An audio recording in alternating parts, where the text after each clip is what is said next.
I'm in a fly predicament. Sometimes I might cry a little bit. Back in the days when I couldn't get it done, I was right in the thick of it. I'm forgetting it, and I'm admitting that time is sensitive. Now that I done flipped the script, I'm in a fly predicament.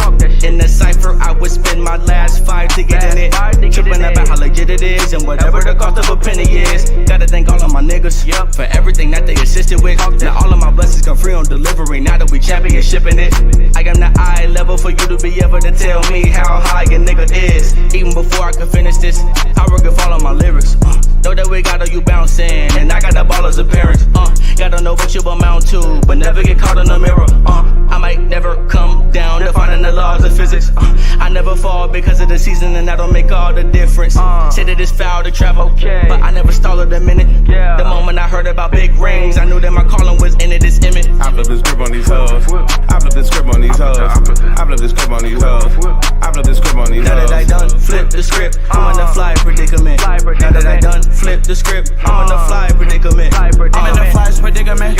Niggas ain't boss, they middleman. Niggas need focus like Ritalin. Look at that niggas, I'm richer than. Running shit up like a Libyan. Count it all up like a dividend. Put it in that gut, I get it in. Beat that shit up to oblivion. I flip the script on these hoes. Double up grip on these hoes. I never missing these hoes. Bitch, I'm a pimp in the Mac. Imogen told me to chill. He getting rich off a rap. I don't ride in the front. I'm getting head in the back. My nigga Lisa gon' trip. If he ever get him a Mac, I'm usually sipping a dime. Now I'm sipping a yak. I might dip on this hoe. She getting way too attached. You put a bitch on the game. I put a bitch on the back. I flip the script on these hoes. I flip the script on these hoes. I flip the script on these hoes. I flip the script on these hoes. Now that I done flip the script, I'm in a fly predicament. Now that I done flip the script, I'm in a fly predicament.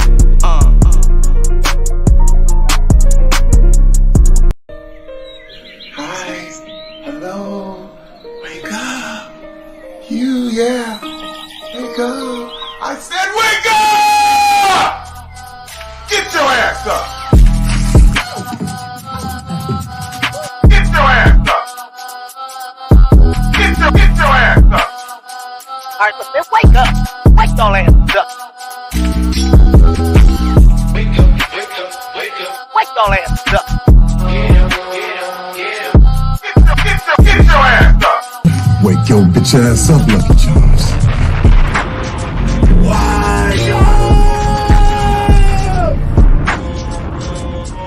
Wanna wake me up, I'm up. And I ain't know what you niggas do shit about it.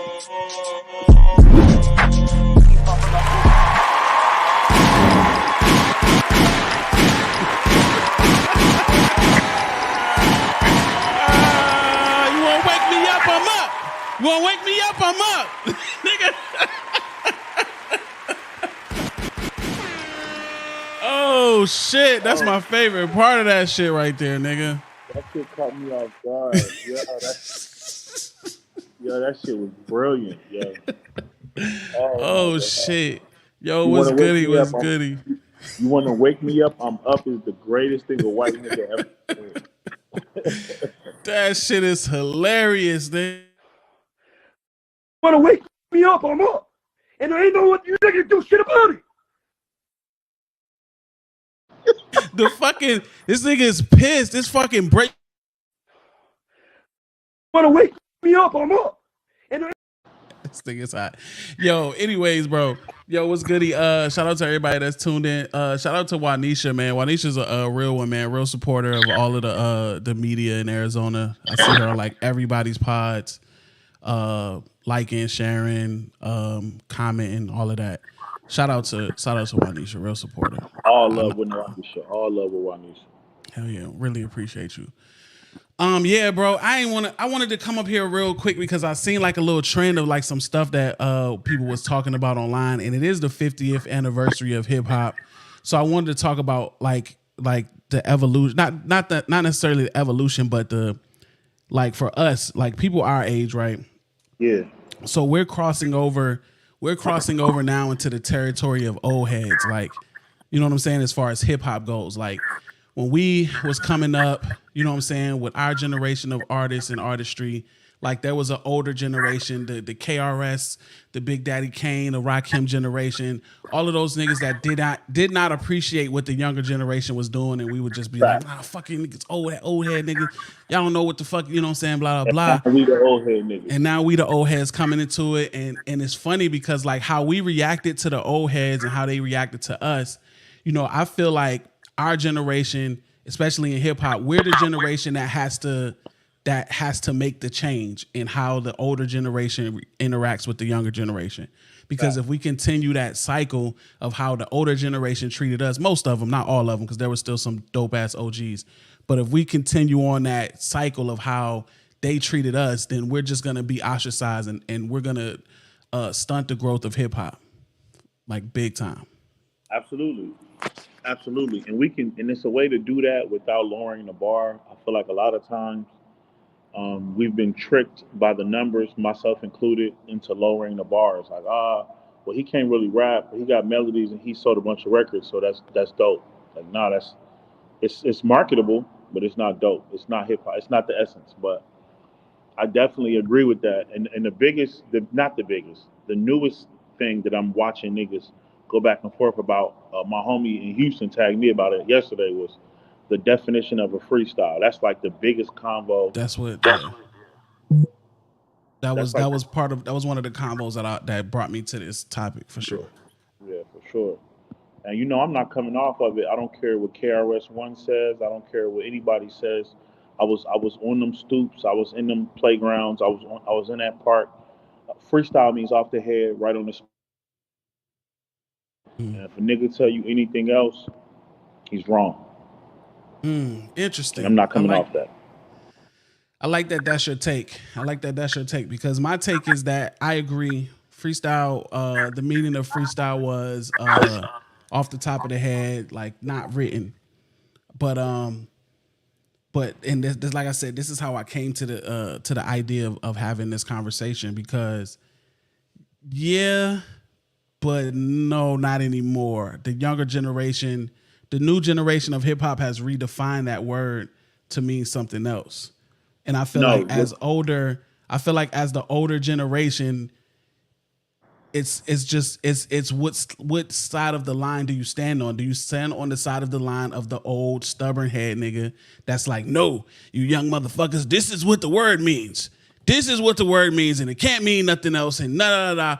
Or do we reform to the new generation and what they are calling it? Okay, that's what the young dudes have done now. They have switched it, and this is now what freestyle means. It doesn't mean off the top of the head. It means a song, it's written, whatever it may be, without a hook, just bars. Because I've used the word freestyle in that form as well. Hip hop went from something that was ours, that a lot of people didn't make money off of outside of us, to becoming something that everybody makes money off of, including us. So the definition of the word freestyle changed when they start putting on albums. So it was called Lemon Pepper Freestyle, but that's on an album, right? And that's not a freestyle. When niggas was doing, when the Funk Flexes and the Sways, when they're marketing it as a freestyle, right? They're paying niggas to do it. So, but it's written, like freestyle competition, when there's money involved in it, and you have to be sharp, you have to be ready to do it at the drop of a hat, but it has to be quality. That's when it changed. When the word freestyle became a selling point, it became advertisement, it became marketable. It became something that people were getting money to do all the ways. We used to freestyle in the hood because it was the thing to do. We freestyle in the hood for fun, to get better, to see who was the best, to go at each other, to sharpen your blade. Now niggas only freestyle for a bag. So, in my opinion, that's when it changed. When it started making albums, when niggas start taking all freestyles. See, niggas was recording freestyles and wasn't paying artists and putting a collection of them together and then putting it out and getting paid for it. Rappers like, oh, no, we're not doing that. So when artists like Jay-Z or the Fabs or whatever, when they go on to like Funk Flex or Hot 97, whatever it may be, and they were spitting written verses and stuff like that over beats, were they called freestyles or were they not? So Like were they calling them freestyles? The most famous, one of the most famous Jay-Z freestyles on the DJ Clue shit, he'll tell you that's a freestyle. Whether it is or it's not, only him and God know. I know niggas want somebody rapping it in the background? No, they rapped it in the background. Yes, they rapped it in the. I feel like somebody was rapping it. I went backwards. When he was on, when they went up to Hot and did the freestyle, he took the whole Rockefeller to Hot and they freestyled and he did it. That was a freestyle. Then he redid it and put it on Clue album. Then it's like, okay, now it's not a freestyle. I know Jay is legendary for saying, "Oh, I don't write my verse. I get it I do it in my head and I get punched in and out." Even that's not really a freestyle because I say an 8 or I say a 16 and I come back, I can take it away, I can put it back. I'm just not physically writing, but I am like rehearsing and re-rapping. Even if you do it in one take. Nah, if you do it in one take, it's freestyle.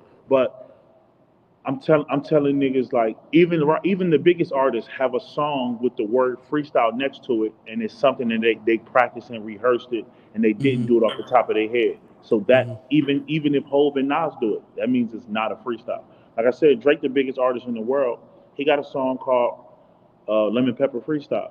It's not a freestyle. He wrote clearly not a freestyle. And that's and for this generation, there's nothing wrong with that. For me, where I'm from, if I'm saying like, yo, verse, spit something right now, come on, let's freestyle.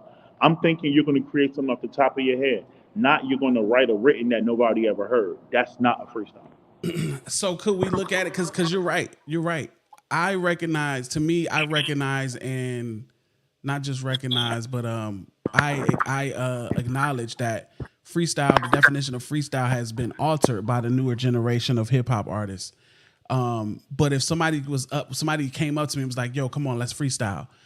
In my head, it would trigger in my head, okay, we're rapping off the top of our head, like we're not rapping something that's not written. But I get what you're saying, because but on the flip side of it, if I see somebody drop a track or a video and it's labeled blah blah blah freestyle, then I'm not automatically triggered to assume that it's off of the top of their head. I'm assuming it doesn't have a hook. Yeah. If it's marketed, if it's something packaged, marketed, and sold, if it's a video for it, I know you wrote it, because off the top of your head means you just invented it right there on the spot. There's no way you can shoot a rap video for an off the top of the head. So when I see the word freestyle on a track, I know it's something prepared, and that's okay too, because they created a different meaning to it. But I know if we all sitting around at the network right up here and we chilling, I said, yo, come on, freestyle, spit something. I'm assuming everybody's gonna go off the top of their head. And that's why the niggas who are great at that can go that's why Meek Millie can do that shit for damn near an hour straight, because this is what we do, this is what he does. You'll see another freestyle session, the niggas will spit something written, then I'll go, then you'll go, then he'll spit something written, and then sooner or later he'll fade out because he's running out of writtens that he hasn't showed everybody. Meanwhile, when you are rapping off the top of your head, it's just all your creativity. That's why one of the greatest rappers of all time, Eminem, has freestyle clips that are god awful, because rapping off the top of your head right on the spot over and over again is very, very tough. That's why when Hov or Meek, or that's why when Benny the Butcher or motherfucking Sahada, that's why when one of the legendary freestyles, that's why when kids do it, real niggas be in awe of it, because we know how incredibly tough that is. That's why Cassidy is a legend, even with his little bit of rap success, because we know off the top, he's incredible bar for bar for bar for bar. And that's some shit that everybody don't have. Some niggas are better freestylers than they are song makers. That is a fact. That's true. I know some people. What if a free is so good it becomes a written? A lot of Wayne verses happen this way. So I agree with what Karan was saying, but if it was originally recorded as a freestyle, then it could be produced and filmed, and a video could come out to it, and it could still be. If you do a freestyle in the booth, you can still punch in. Now I know Herb know what that is, because he he's been in real recording studios. But a lot of the common fan don't know what a punch is.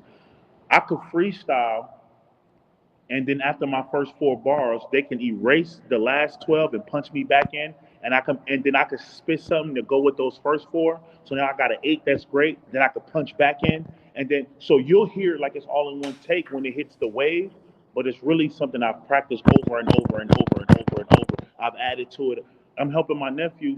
I'm helping my nephew record songs right now, and like him and his friends are struggling with getting along. They're literally arguing and fighting in the studio because my nephew, he'll go first and he'll go last, and his shit'll be fire. And now them niggas want to be punched in because they don't want to be out rapped on the track. It's a real thing. So it's like, nah, hey, let me start over. Like that was too hard. I don't want to be. Let me start over here. Punch me in here. It's a real thing. So Wayne, I think Hov do that too. I think Hov will spit something crazy. As a matter of fact, if you watch Fade to Black, you'll see him. He'll go in there. It'll go crazy.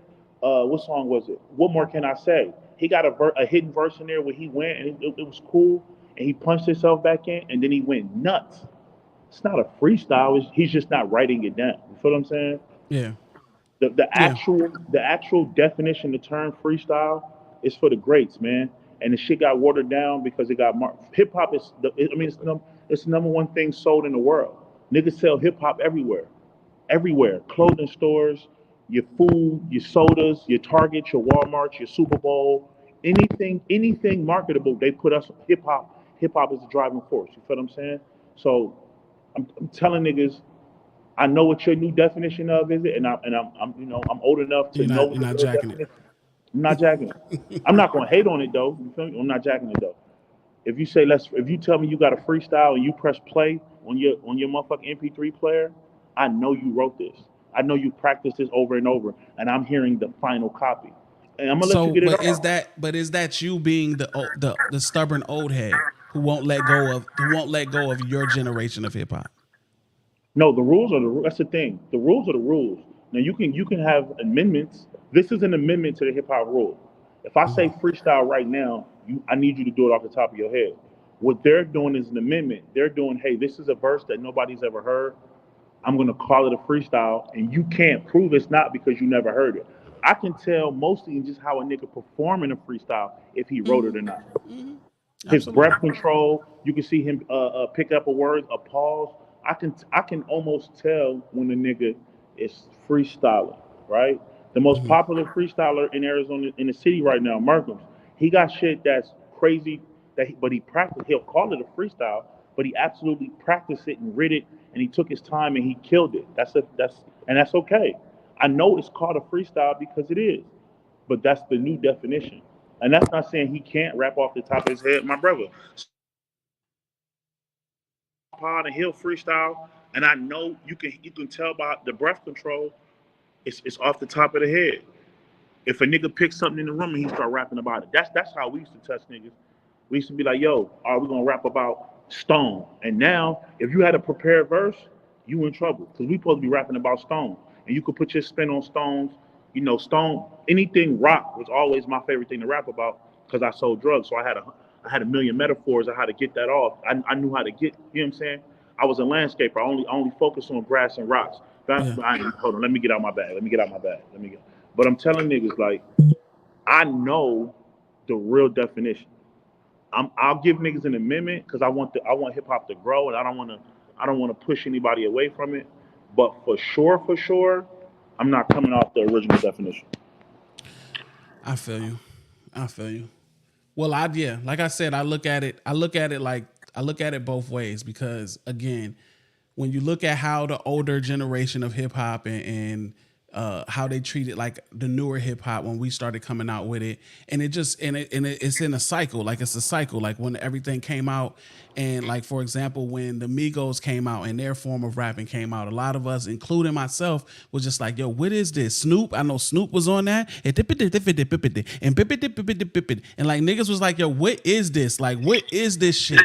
And now the Migos style of rapping is one of the hottest cadences. It's one of the hottest cadences in hip hop today.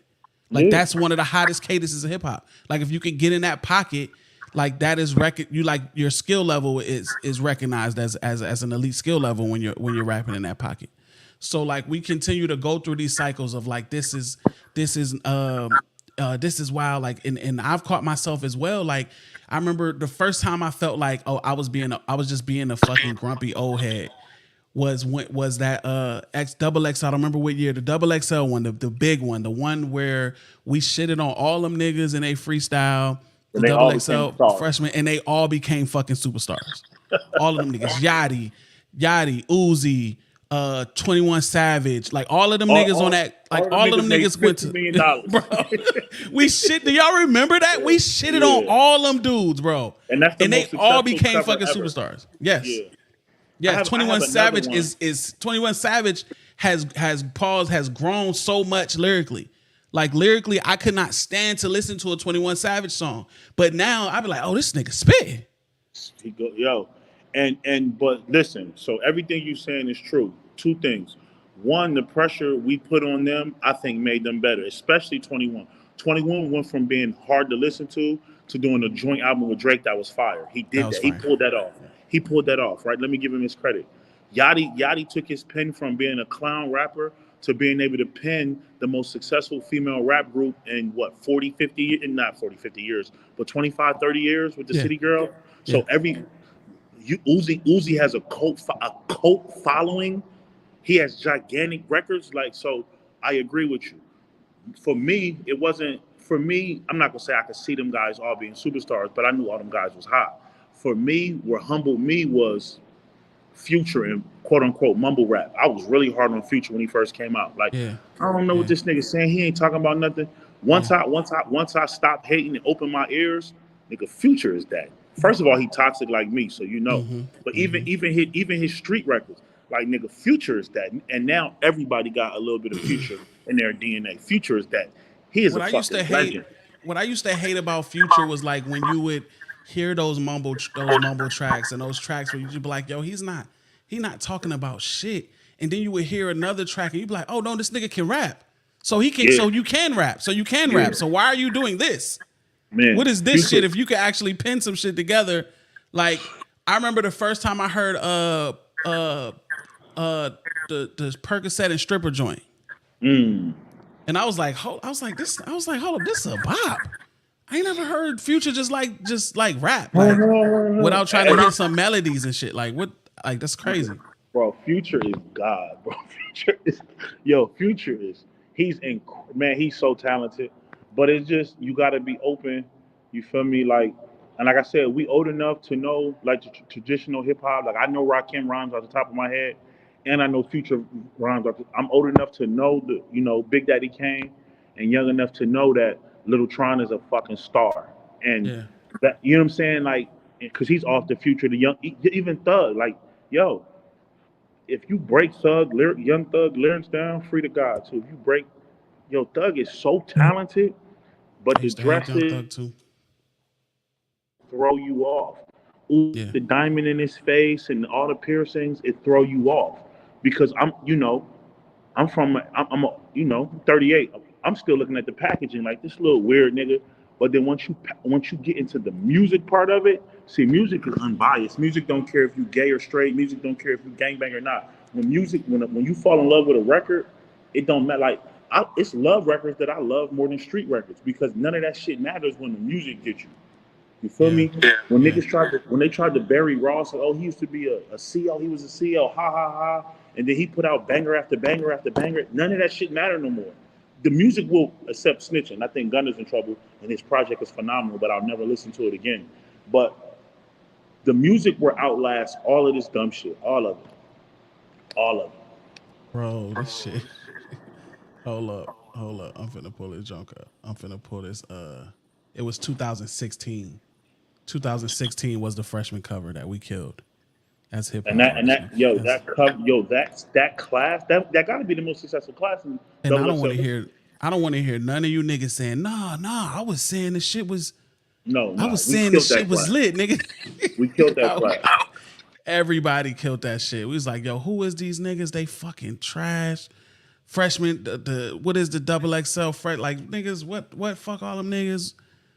Where's this nigga, bro? Look at this. Look at this. Yachty. I'm trying. Outside of Okay. designer, everybody. Designer, lit. yeah, get him out of there. Designer, get him out of there. Denzel Curry to an extent, but fucking Outside of designer, everybody's lit. The white kid, Lil Dicky has a fucking hit show right now on FX. He has hit shows. He's been in movies. He has producer credits everywhere. He's rich. Yeah. Yachty, I know niggas don't always love Kodak. Kodak is like a Kodak, one of superstar. them. Yeah, His bro, pen, is that Herbo? his pen is not. Yes, G Herbo. Come on, man. That is G Herbo. Herbo is so dope. His baby mama's a fucking star. Yeah. Like, bro, that Davies. class is incredible, bro. Davies is Davies? killing. He's killing the Davies Method is- Man role and what you call it. He's one of them rap wise. Yeah, Davies is a star. Yeah. This year, I don't think we ever. incredible. I think Dave East might have been the only nigga that was accepted on this cover. Oh 'Cause yeah, I don't really remember nobody killing Dave East. Yeah, well, he's 6'6". He played college ball. He gangbang. He was acceptable. This is what hip hop looks like. You feel what I'm saying? But I'm trying to think who's the biggest star in the picture. It might be Uzi. It's Uzi. Yeah, it's it might Uzi. be Uzi. Yeah, it's But all definitely these niggas Uzi. is start like. If you would have told me after this that 21 would have a joint album with Drake and it would be, I would have fire, been I'd like, say you're you fucking. smoking I would have crack. been like, Drake would never. He would never. Drake would never do an album with this guy. 21. And now I want a part 2. 21. He would never do an album with a nigga that just says 21. No, he did it, and all on the album 21. 21. Can you do something for me? Yo, I would have never thought, man.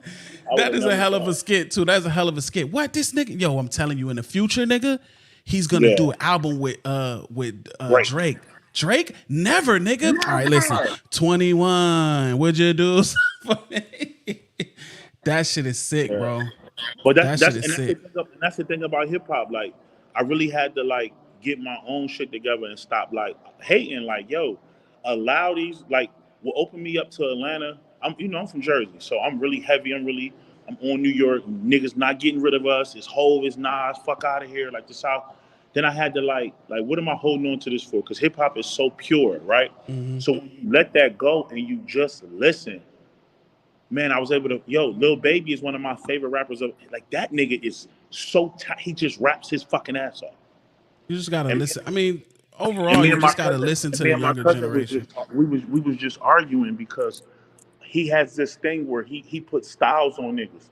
So he from Phoenix, Arizona. So he like West Coast music. I'm like, there's no such thing. He like, no, it is. Like niggas lyrics. I'm like, nah. Yo, Game can really rap. Kendrick can really rap. Ross can really rap. Yuckmouth can really rap. Nigga, it's niggas from the Bay who really rap bar for bar. It's niggas In a sense of hip hop, I'm gonna switch the subject. In a sense of hip hop, what age is considered an old head? What age are you an old head in hip hop? 35. 35. Yeah. Okay. Why? Why do you choose that number? 35 because I remember like 18, 19, them, no matter where you at in what city, in what state, the niggas that's 18 and 19, they're not listening to what you listening to at 35.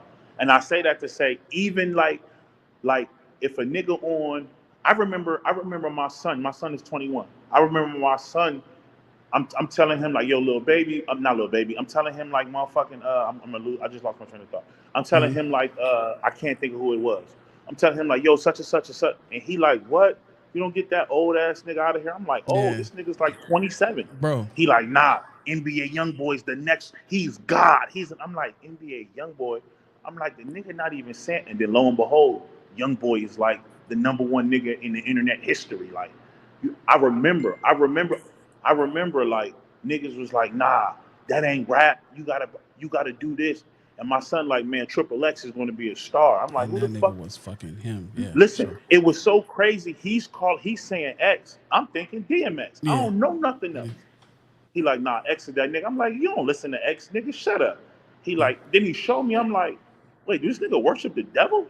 Yeah. He like, nah, it's just you got to get into it. It just means, and so hip hop is definitely a young man's sport.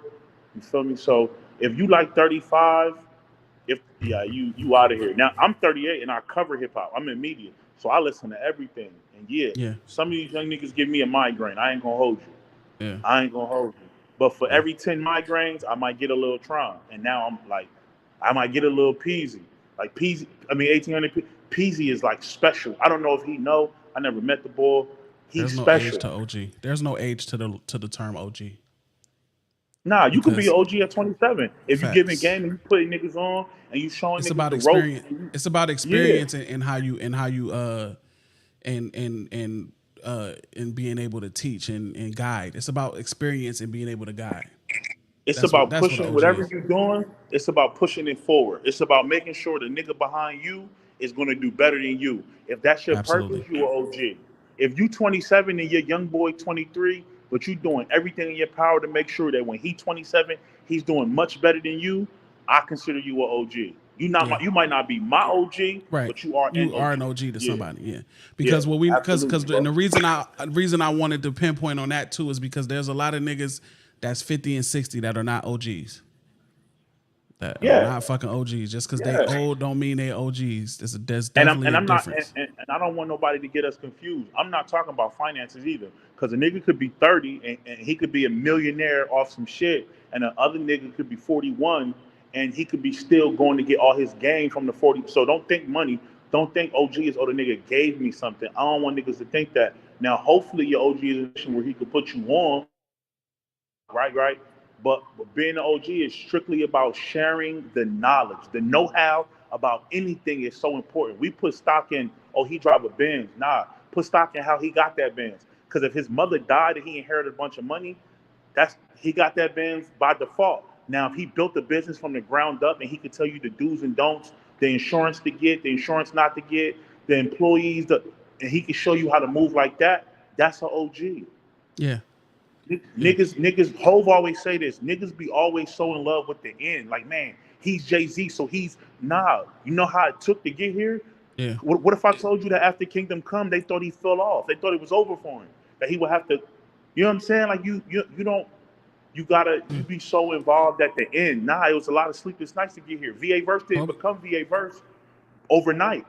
Yeah. Kobe said the dream is the journey. The journey is the dream. Yes. It's not the destination. Yes. That's what I told Jada Pink in my interview. I'm like, yo, don't be so locked in. Because she had said something. I'm giving a little bit something away. Like, I'm not listening to nobody I'm doing better than. And I was like, I don't know about that. I don't know if I could go with that. See, and better, Just and because- even that better is a perception. That's perception based. Yes, that's money based. Mm-hmm. I'm telling you, my dad could die and I could inherit $400,000. That don't mean my brain grew. That just means my account grew. Yeah. Rest in peace. I mean, not rest in peace, but God forbid I don't want my dad to die. The nigga just moved in with me. I don't know what I'm gonna do. but all the time I'm telling niggas like, bro, you have to give the knowledge to people, and they got to be willing to accept it too. That's another thing. These young niggas, they really like wrapped up in a bag or some Gucci or a foreign, and they don't have no substance to them. So giving them real life game, they don't care about it. They don't even care about it. It's hard to be an OG to a little nigga who only respect money. Because you can put on a mask, you can grab your gun and put on a mask and go get some money. That don't make you no OG. You a liability. To me, what I'm doing, you a liability. Money is now, money's his OG. me, Now, see, here's you got to bounce. Let me. I'm gonna come right back though. Let me send my class. Let me set up another movie, and I'm gonna come right back. I'll be right back. For sure. All right, so yeah, this is another term too. When we was talking about freestyling, and how the younger generation has kind of altered that that definition. OG originally was it means it was an acronym for original gangster. Now I don't think it changes like the acronym. I think the acronym still means original gangster, but what is an OG? Like what's an OG role is more so what people have changed, because like I call the links in the Black Media chat, bro. Like I said, I think there's OG, like we've now, here's the thing, Black people, Black culture, hip hop, whatever it may be, but that's just another form of Black culture, right? Black culture is always going to be copy and paste it. It's always gonna like, because we as Black people, we lead the world in culture. Like they always want to copy our culture. Like, and when I say they, I'm not talking about like white people. I'm just talking about the entire world. That's how hip hop became number one as the number one music genre, because we cultivate the culture, our sense of style, our music. A lot of the genres that people look at as like a predominantly white genre probably started from Black people. Rock and roll, shit like that. Like, you know what I'm saying? So like the culture, like we tend to move the culture. So a lot of the things that we do may have started in one place, but then it got commercialized, and then at that point, it began to be used in ways where it doesn't really always mean exactly what it started out to mean. OG, Original Gangster, started out being used by the gangbangers, by the people, by gang members in the hoods, in the projects, stuff like that. And you probably, back in those days when they were using it, you probably wouldn't call like your mom an OG, or just like another dude that's not a hood dude or a gangbanger. You wouldn't call him an OG. But nowadays, yeah, now you do. Now sometimes you'll hear younger you'll hear the youth say, yeah, no, that's my OG, talking about my mom, talk about his mom. Oh, yeah, that's my OG. I've seen it be used like in instances where a person is not a hood person, is just teaching me this. Oh yeah, he an OG. He an OG at fixing cars. Like he can, teach you a lot. You know what I'm saying? So that original meaning of it is definitely has never changed, but I think people have now started using it in a general broad term. I got Network in the building too. What's up, Network? What's up? Top of the morning, man. Top of the morning. Wake up, pop. Hey man, salute to Verse, man. If y'all don't know, Verse may get on here and do all of this extra shit, podding. He got a family at the house, but if y'all don't know, the nigga's actually a really good nigga. He's actually a good nigga. I don't say that about certain people, man. The man, hey, if a nigga can wake up out they sleep and hit you in your inbox at 4:32 in the morning, that's a good nigga. That's a good nigga. I can't take nothing else from him, bro. I get mad at him and cuss him out all day. But if he called me and say go to war, I'm going to war. I just cuss him out when I'm finished. Appreciate that. Now the OG look. So now, when I grew up, I got two. I learned there's two different meanings of OG. Mm-hmm. I learned it, and it all determines what side of the coast you on. If you on this side of the Texas line, West Coast, or you on this side of the Texas line towards the East Coast and Midwest. Midwest OGs, they were known as the original gangsters, but not just because they was gangsters. They did all the shit we did before us. They have all the knowledge on the area and the environment we in. They didn't tell us what to do when we could do it, but they gave us knowledge. Like, here, don't do it like that, nephew. Get off the corner, nephew. You know what I'm saying? Go on over there, nephew. Them was our OGs. That meant when we said that in the Midwest, that was somebody, mama, daddy, uncle, something like that. You know what I'm saying? That was here way before us. They didn't even talk about what they did. We just respected that old school nigga. That was the old head. You know what I'm saying? The OG. Now, when I came on this west side, bro, that's when I learned OG out here means something totally different. It's like the head of the neighborhood, the head of the gang, or, this the nigga that knocked out everybody in the hood. You know what I'm saying? He damn near ain't older than this nigga, but a year. He might be, these niggas, I done heard niggas be the same age out here. And he be like, yeah, that's my OG. I'm like, what the fuck? How? Yeah. How he's got OGs younger than him and shit. OG from the same. Now, one thing do happen in the Black culture. We do get uncles and nieces that be the same age. We are younger. Yeah. I have an uncle that's younger than me. I hate to say it. That's something that I ain't proud of in our culture, but we do. I got a cousin right now, and him and his people, that's his uncle, and they in the same classroom. You know what I'm saying? Shit like that. But out here it's different. It just means different out here. You know what I mean? I think in the end, it all means the same. That OG is supposed to do this one thing, and that's give us knowledge on the area, environment, and our culture. That's what the OG is supposed to be doing. You know what I mean? He ain't supposed to be the authority figure of the hood. He ain't supposed to be out there kicking out, you know what I'm saying? He ain't supposed to be doing that, because then little niggas ain't gonna listen to you. Yeah. The little niggas don't, hey, real shit, little niggas don't even listen to the OGs no way. But for the most part, like I know when I was young, we didn't really listen to like the OGs unless we considered them an OG. Like if we didn't consider them an OG, we didn't necessarily respect you just based off your age. Like you had to like resonate with us. Like you had to connect with us in somehow, some way where we can be like, okay, we respect that and we respect him when he say. Like I've seen 50-year-old, like we've had instances where 50-year-olds will come out, we on the block, and he be like, all right, I'm trying to tell you youngsters, man, y'all doing the same shit we used to do. I used to do the same shit y'all niggas doing. And we be like, man, get the fuck out of here, man. We don't want to hear that shit, man. We want to hit it, but then we'll have somebody 35 that we know that we ran around the city with. We might have done this, that, and the third, and he'll be like, yo, I'm trying to tell y'all niggas do this, and we keyed in, locked in, like, all right, bet, yeah, we on it. You know what I'm saying? So a lot of times that like the OG and respecting your elders, a lot of times it's very much lost on the youth. And as the generations go on and on and on, it's getting more and more lost. Like now, like these kids, like now you see like I remember like, so when I was younger, I probably started being rebellious towards older people who I didn't know, probably like around like 14, 15 maybe.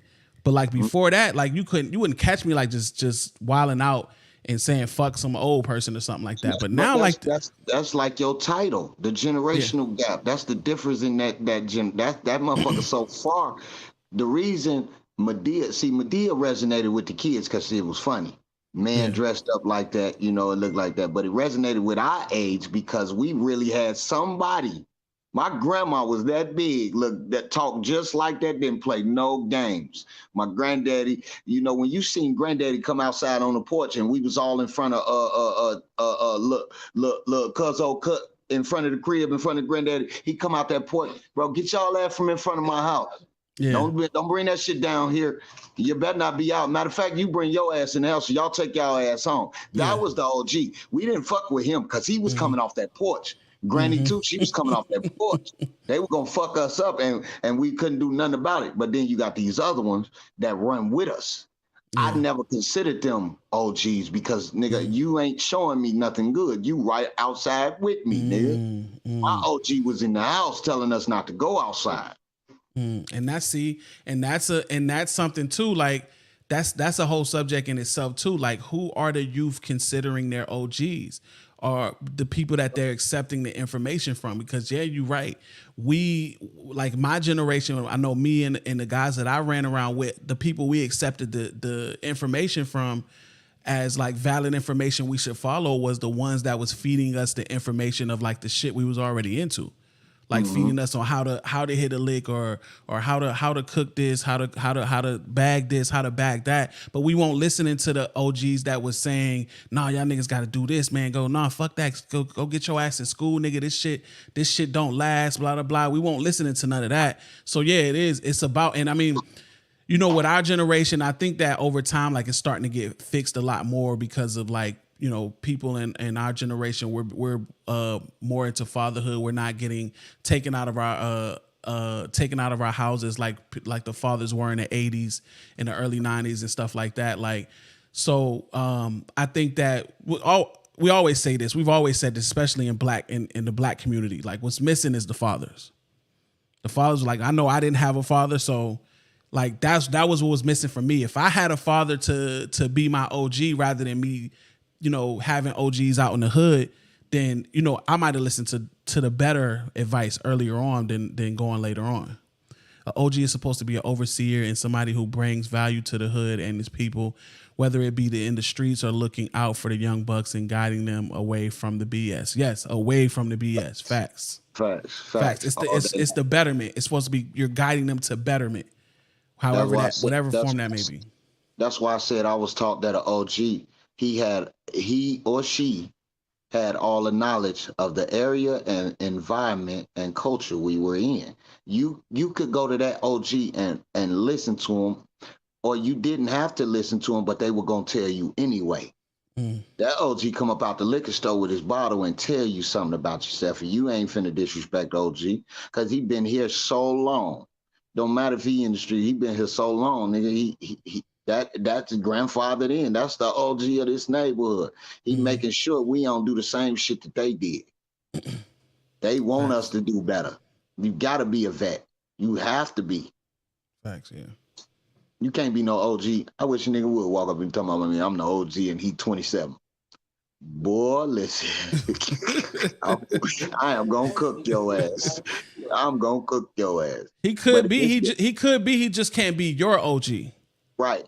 But see, I was just finna say, in this day and age, like NBA YoungBoy, he is an OG to some of them little niggas because he took them little niggas out the hood that didn't have shit and gave them something. Whether he, you know, he like a big homie. I would say the big homie and OG they define different. I think a lot of people get them too confused. You know what I'm saying? The big homie is the nigga outside with you that's keeping you sharp on your toes, keeping your Ginsu sharp with the hustle game or whatever you're doing out there.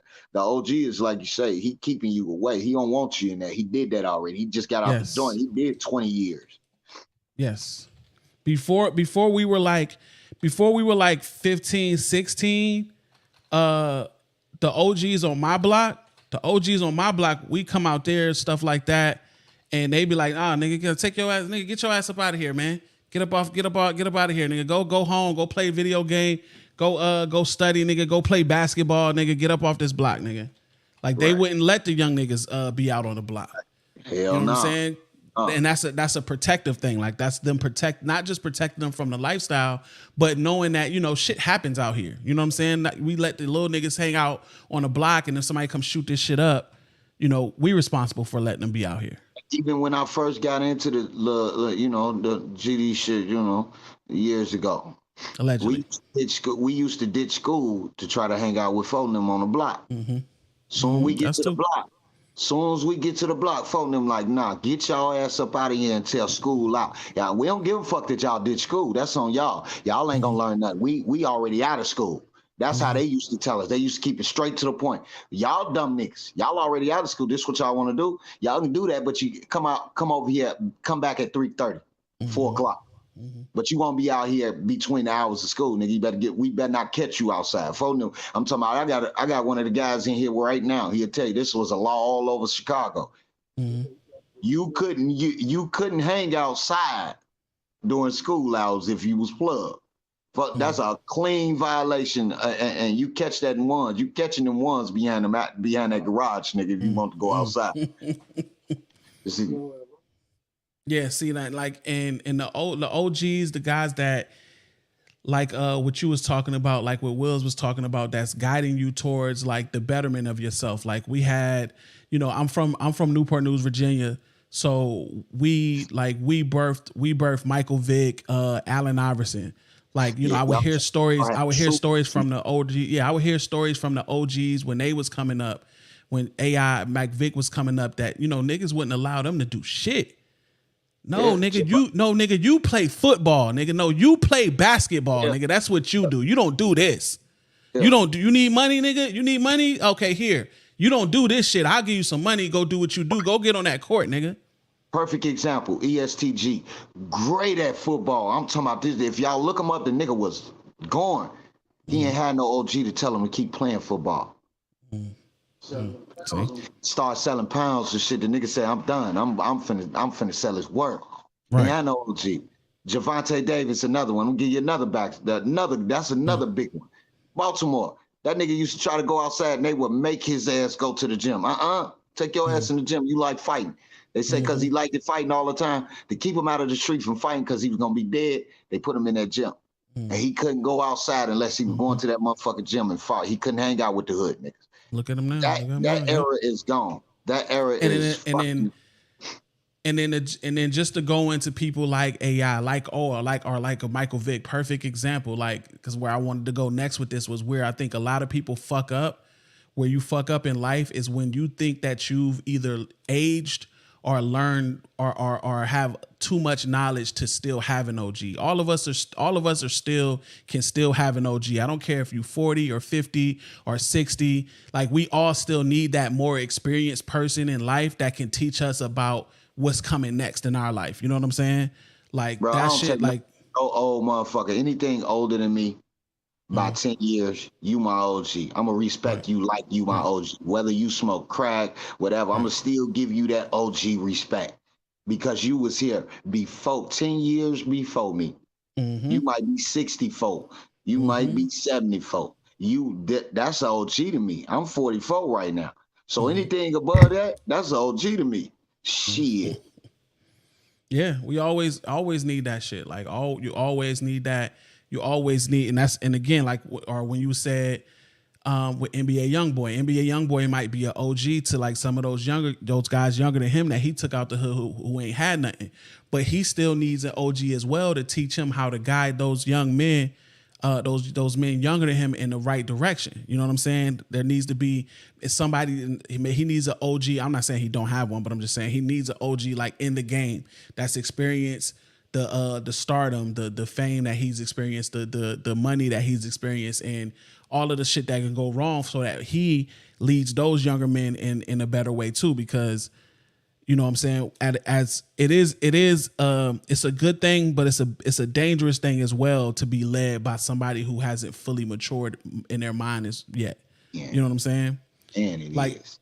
If somebody 20-something years, if somebody 21 years old to be actually leading people is kind of scary. That's just kind of scary because like you're not. I know at 21, bro, I was still lost at 21. I didn't know you know what I'm saying? I didn't even know who the fuck I was at 21 yet. You know what I'm saying? You don't even. I forgot what. Oh, for real? I turned 21 in the penitentiary. I had 17 big ass niggas with tattoos on them talking about happy birthday. Hey, the funniest shit is all these grown ass men in there watching. We was watching Dragon Ball Z, nigga. When they said happy birthday, I would never forget that birthday because I don't never want another one of them. Yeah, nah, I feel you. So you don't listen to like 21 Savage. You don't want to hear that nigga say 21. No, too soon, verse. According to science, according to anatomy, your brain doesn't fully reach maturity until the age of 25.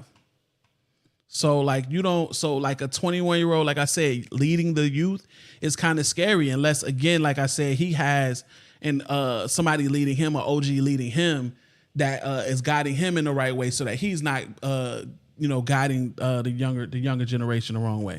And again, like with Mike Vick, Mike Vick, I don't know if he had OGs when he started getting rich and famous. I don't know if he had OGs to tell him right from wrong, but like it's fucked up that whole dog fighting shit really fucked up his life.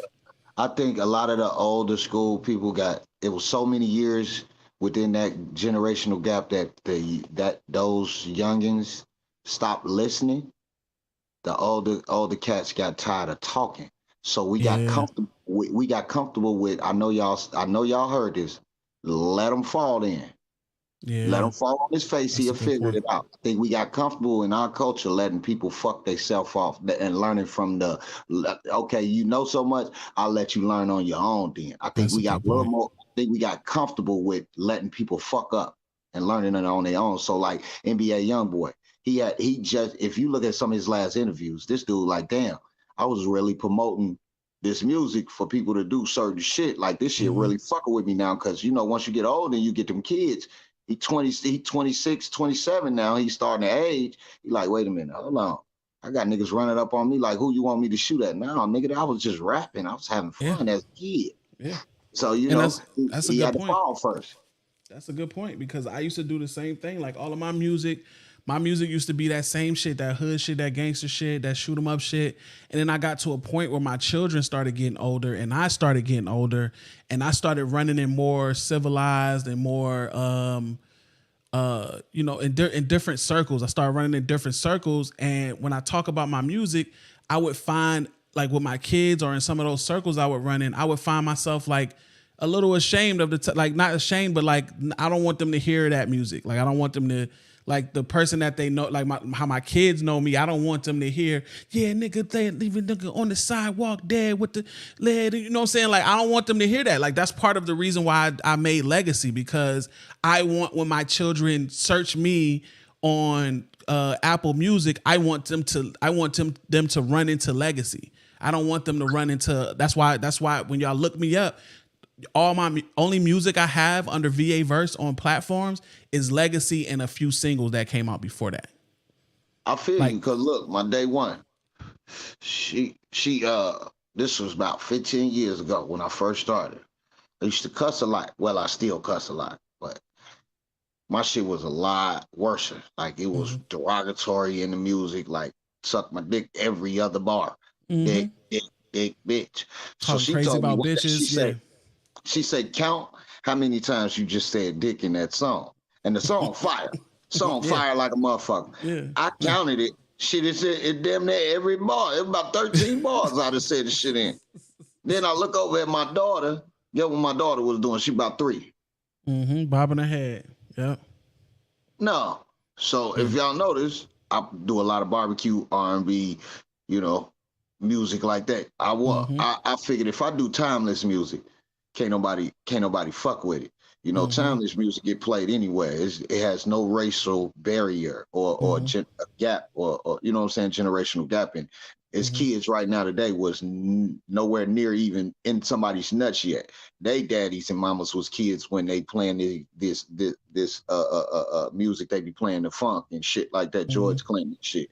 We was barely on this earth. But you know what I mean? That's the music I be trying to get out there. Some R&B, some shit the way we remember, man. Music told. And it's a little different. It's a little different for us, though. It's a little different for us because like we aren't, celebrities. We haven't like reached fame through our music and stuff like that yet. So we can go back and change our personas on these change our image on these platforms and stuff like that. And I'm not saying this to be judgy, but you got people like Cardi B. Cardi B at some point is going to have to address the WAP song with her daughter. That's gonna, however old she is when she have to tell that story. Yeah, however old she is when that conversation happens, it's got to happen at some point in time. And I guarantee you, by the time that conversation happens, Cardi will not be as like. Of course, she'll be like, oh well, that's one of my records that made me money and stuff like that. But by the time that conversation needs to be had, she's not going to be as proud of that song as she was when she put it out. Mama, what, girl? What does WAP mean? What that song you made WAP mean? It mean worship and prayer, baby. Go back in the room. Go back in the room. Go back in the room. Don't ask no more questions. Cause my friend in school said it mean where that. Don't you say that. Don't you say that. Oh man. That's how I make all my music. Never liked the idea of being boxing in or music too strong for Cookout Vibes, for sure. Just visualizing that conversation when that kid come out there, Cardi like 40, 48, 50, stuff like that. Nigga, that is gonna be hilarious. So fucking hilarious. Who else on here, man? That's funny as hell. She gonna have to talk about it. She gonna have to talk about that and some of those other songs. Cause that one, of course, that's the extreme one. That's the extreme one. Like that's the one that, that's the one that she's really gonna have a real conversation about. A lot of her other music is not as bad, but that one is just like it's all in the hook. Cause what you gonna play her the edited version that just blanks it out and then like there's no song. Right. That's what it does. Like there's no song once you blank out all the bad words. What did you think Nelly, Ludacris told his kids? Pussy popping on the handstand. Yeah. He gonna probably play them like release therapy only and stuff like that. But yeah. I think he tried that video as long as he could. Same thing. Nelly, Tip Drill, like all of these, a lot of these artists, it's gonna be, it's they gotta have these conversations with their children about the type of music they make. You know what I'm saying? Like one of my homies, his youngest son, I think his youngest son is probably like maybe 9 or 10. He's probably my youngest daughter's age. And he sent me a video the other day of him in his room. He was in his room and he was just like looking in the mirror or something like that. And he was rapping Grown Man Flows too. And I was like, damn. I was like, that's dope. You know, and I'm glad because that's like a better track than like the music that I dropped back in the day. But even him rapping that makes me wish that I didn't like cuss in the song and stuff like that. Hey, baby. Makes me wish that I didn't like cuss in the song or like say nigga and stuff like that. It made me wish that there was a clean version, or maybe I was even more cleaner than Grown Man Flows too. But you know, it was dope. It was humbling, but at the same time, it's like still like that realization of like, damn, like, you know, your music, the youth is going to get your music. We did as kids. We got the music. They couldn't keep us away from it. Got my ass whooped for singing Cocktails in the house. I had headphones on. I didn't know I was singing that loud. I had my little CD player and I was singing, I know this bitch. Her name is, nigga. I started getting beat on, nigga, out of nowhere. Grandma beat the shit out of me for that. But you know, like you said, we get it anywhere. Back then, it was bootleggers. You walk down the street, go get you some chips, and you can buy that CD or that tape right there. Yeah. We can't get that shit. She's right. We can't stop from seeing the motherfuckers online. You can't stop them. If it's there, they can get it. They can go and hear it. If they can't, you can put blocks on their phones and blocks on theirs. Okay, yeah. When I was a kid, I couldn't. There wasn't no porn magazines or porn video movies and DVDs and videos to find in my house. But when I went to my nigga house though, when I went to my nigga house. His parents weren't so. His parents weren't so nifty at hiding them motherfuckers. That nigga never had. We used to watch Red Shoe Diaries. Oh, this is your okay. What is it? You get it weekly? Is this weekly? Oh, this is from the 20. Yeah, so this is a week. Okay, weekly progress reports. Okay. Uh-oh. They're doing the most at this school. But it's 100. It's 100. Okay, salute, niece. She got 100. Salute. Big salute. Got a 100. That means she was chilled all week. 93 on this test. Okay. Is this the test? This is the quiz. Okay. Oh, yeah, she's smarter. She's way smarter than you. That's the one you forgot. She's stupid. Okay, 100. Okay, another 100.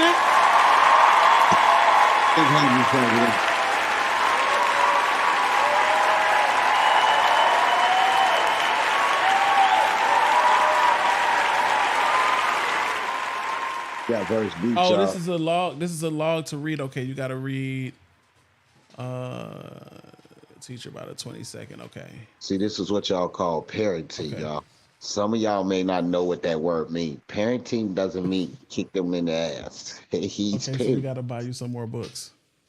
Listen, he didn't blow her off when she came. I'm going to do it later when I get off the thing. He did it right now so she understands, hey, he's paid attention. I understand what you're doing. I got you. We're going to do this together right now. So that attention, that little attention he doing right now while he's on air mean more than anything. Like, a lot of y'all don't understand that shit. That shit means more than anything. They trying to make money. Do you get anything for this? Oh, okay. See, and that's what's funny too. I don't remember when I was in Arizona, I do not remember much of the kids like having these like little drives where they get the magazine and you can sell stuff and then they get prizes if they make the magazines. For one, that's a great conversation to have as adults though. Like, you know, these schools be pimping their kids. It's very rare out here in Arizona that these schools do it. Some schools don't do it at all. You know what I mean? But it's rare. That is a conversation that we had. That's why I be on the culture so much out here. Because I grew up in it in 4 different states. I seen it when I was older in 5 more. This is the only state I know that is really struggling to actually see our real culture because it's been hidden. And now the new generation don't give a fuck about that shit no more. They don't care to even listen to what the fuck happened 100 years ago. They just know we was black, we were slaves, and we'll beat your ass. Yeah. You can't come. Facts. Facts. Yeah, no, you right. You right too, Dobie Dope. Yeah, you can tell by, you know, how, and I tell my kids that same thing. Like a lot of the kids that they, you know, are around, the stuff that they be telling us, like, oh, well, this part, well, Jake, you know, Josh's mom lets him do this. Okay, yeah, that's because Josh's mom don't give a fuck about him. She don't care. she don't care what he gonna end up being like. She don't care about none of that. Oh. I make time for my son regardless of what I'm doing. I need him to feel important to his dad at all times. Facts. Look, that's Facts. what I was just talking about when you was talking to your kid right now. A lot of parents would have blew her off and said, I'm gonna do it after I'm done. Wait till I'm done with the show. You know, pause. What's up? Okay, I'm gonna look at all of them because they be so excited to show us. Blow them off, it makes them feel like, damn, I ain't do enough. That wasn't enough. No, hell no. I used to blow my kids off until I started seeing that shit. So I would go in their room and bust their room open, lay across their bed. Now my kids is 15, 16 at the time. I fly across their bed. What's up? What we got going cracking on? Y'all good? You before you realize it. Yeah, go ahead. Go ahead. Yeah, before you realize it, you'll create a habit. Before you realize it, you'll create a habit of them just not even asking you. Because every time they ask you, you just blow it off. Yeah. Don't make the mistake of talking down on y'all kids instead of talking with them. Don't talk down on them all the time. They will reject it because of this generation that's taught to be independent. Even the kids. You can call the police on your ass if you threaten them too hard and you their parent. So talk with them. You know, I used to talk at my kids because of how I was raised. It made them tough as shit now. They tough as shit now. They ain't gonna take no shit because the world ain't easy.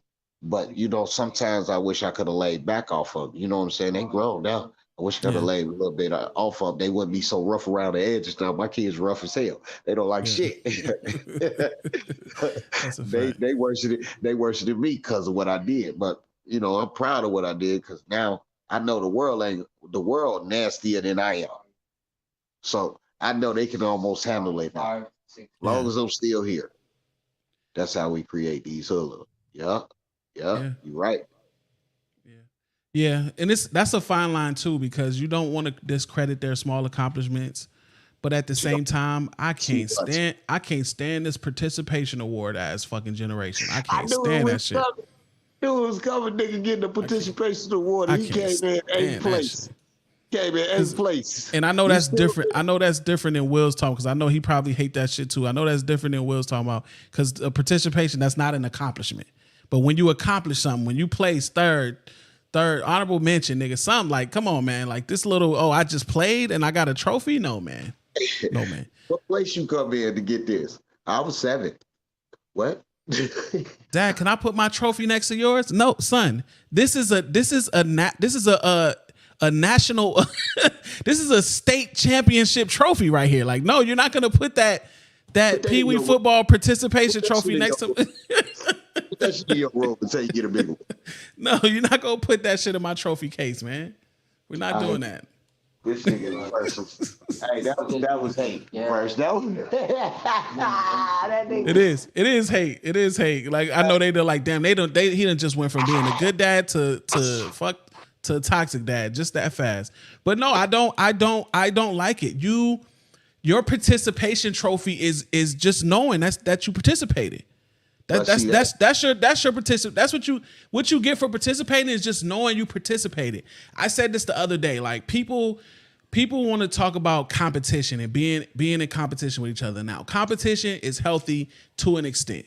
Of course, being overly competitive can be a negative thing. It can be toxic. If we're so competitive that we can't coexist at all, then that's too much competitiveness. That's too much competitiveness. But for us to be competitive in a sense of like, okay, let's race. All right, we competitive. I want to beat you. You want to beat me. Pause. And after the race is over, we're not competing anymore. Outside of that race, we're not competing anymore. That's healthy. We best friends or something. You know, I just seen Draymond and Kevin Durant sitting at the Olympics game. But on that court, them niggas competing. Fuck you. They cussing Facts. each other, all type of shit.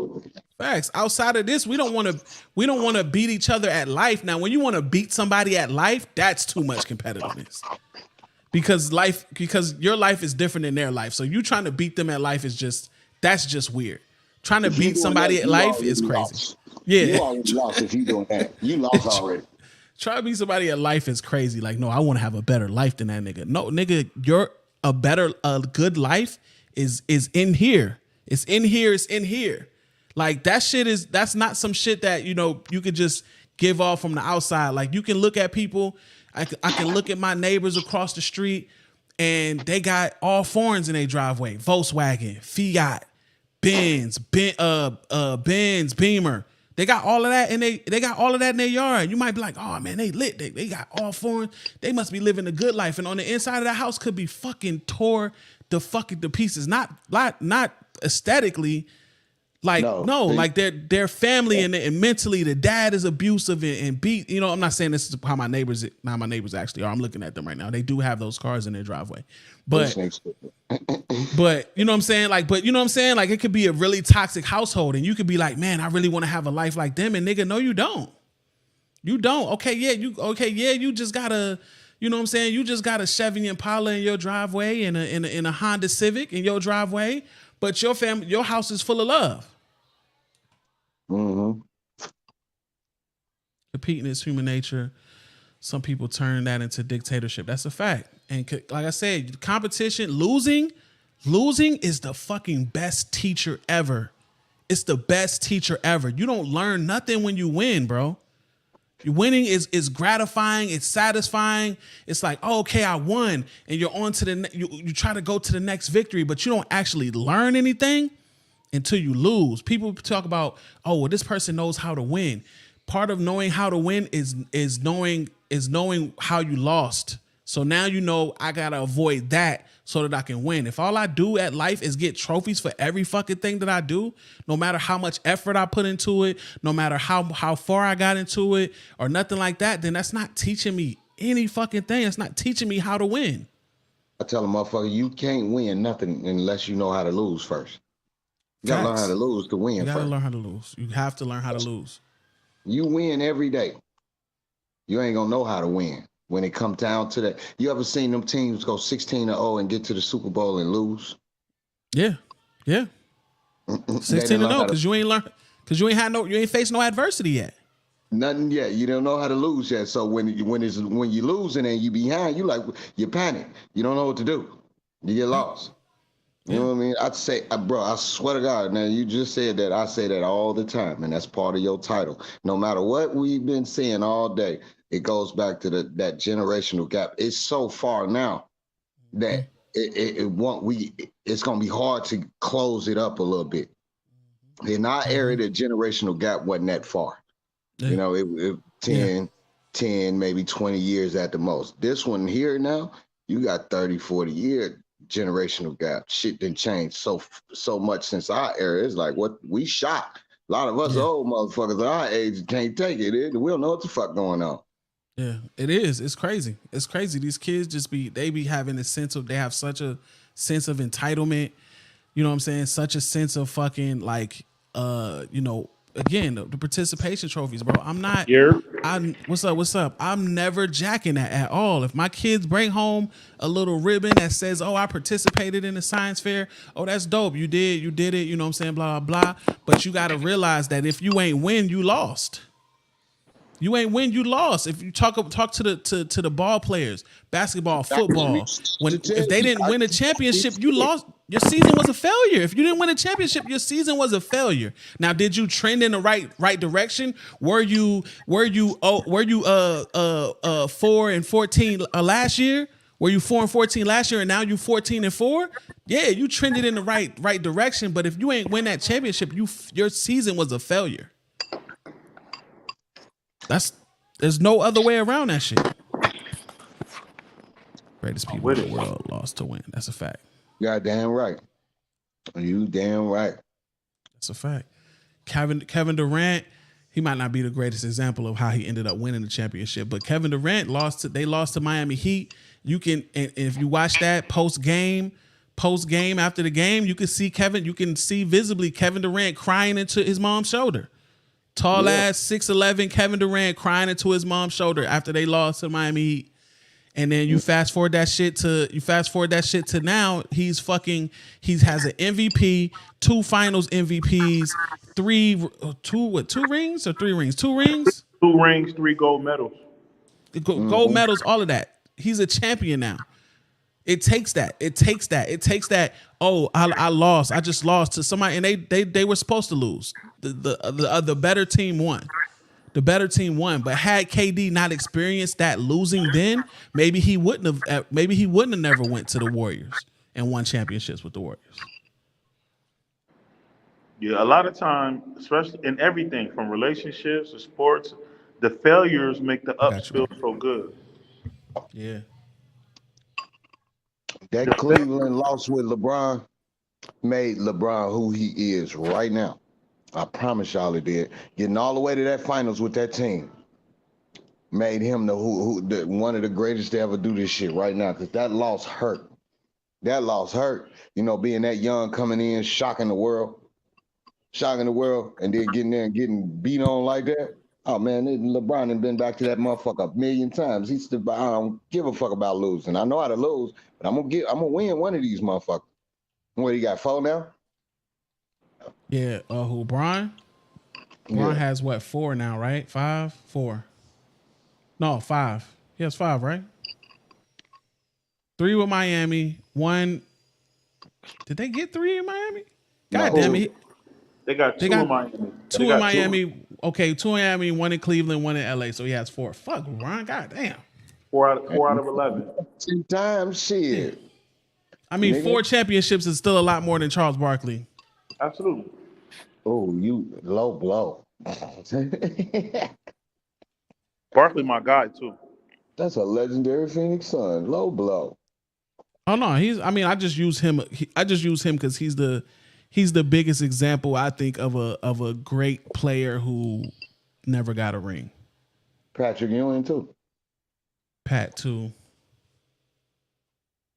Carl, Patrick, Charles, Reggie. Sorry.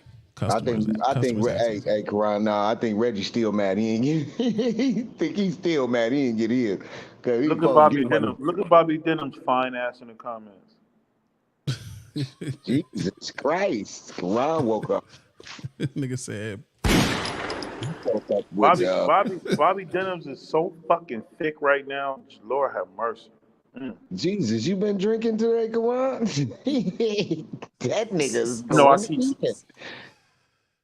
Peer support supervisor, so we be Bobby all in honesty. So I've been telling the truth all morning, like too much. He like, fuck so it, let me ease off of Bobby Denham. Let me ease off. He say, I'm telling the truth. That nigga went all action. She is. She the only reason I go on TikTok. No, okay, that's enough.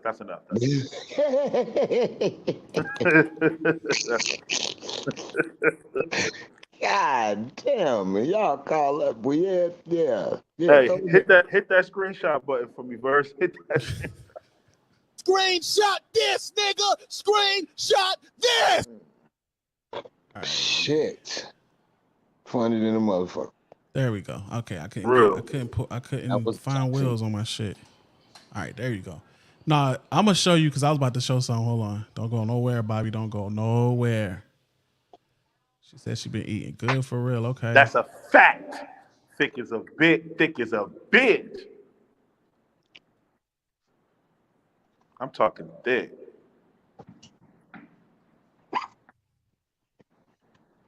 Screenshot this, nigga. Yeah, because this. Now yeah. This the Bobby. This my favorite Bobby. Not saying that I like this Bobby over current Bobby, but this was my favorite Bobby. Hold on, I got you.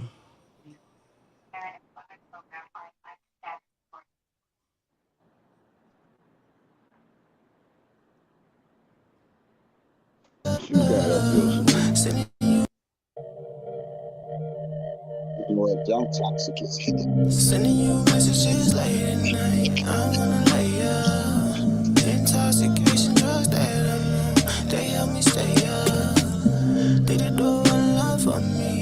Oh, baby girl, wait up. Sending you messages later.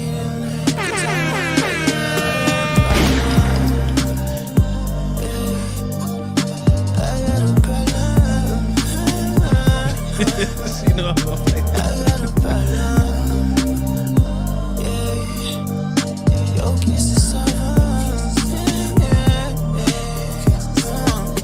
Laying up broke ain't romantic. Some opinions they sayin' I'm managed. Dependent, I ain't had no daddy. I took on a trace to replace and I made that shit happen. Proud of the trauma I seen. No one that's followed their dreams. My head in the clouds. No one to lead. Everyone leave. I learned to just focus on me. Chasing the money and running from greed. Told who I am is supposing to be. Rumoring stories like bitches is boarding, but I wouldn't feed them if charging a fee. I only feed them when they on their knees. I kinda like when they beg and they plead. Paying attention is payment I need. Love is my deficit, definitely. I just wanna feel temporary. How to get out of here? Hold on, let me turn my AC.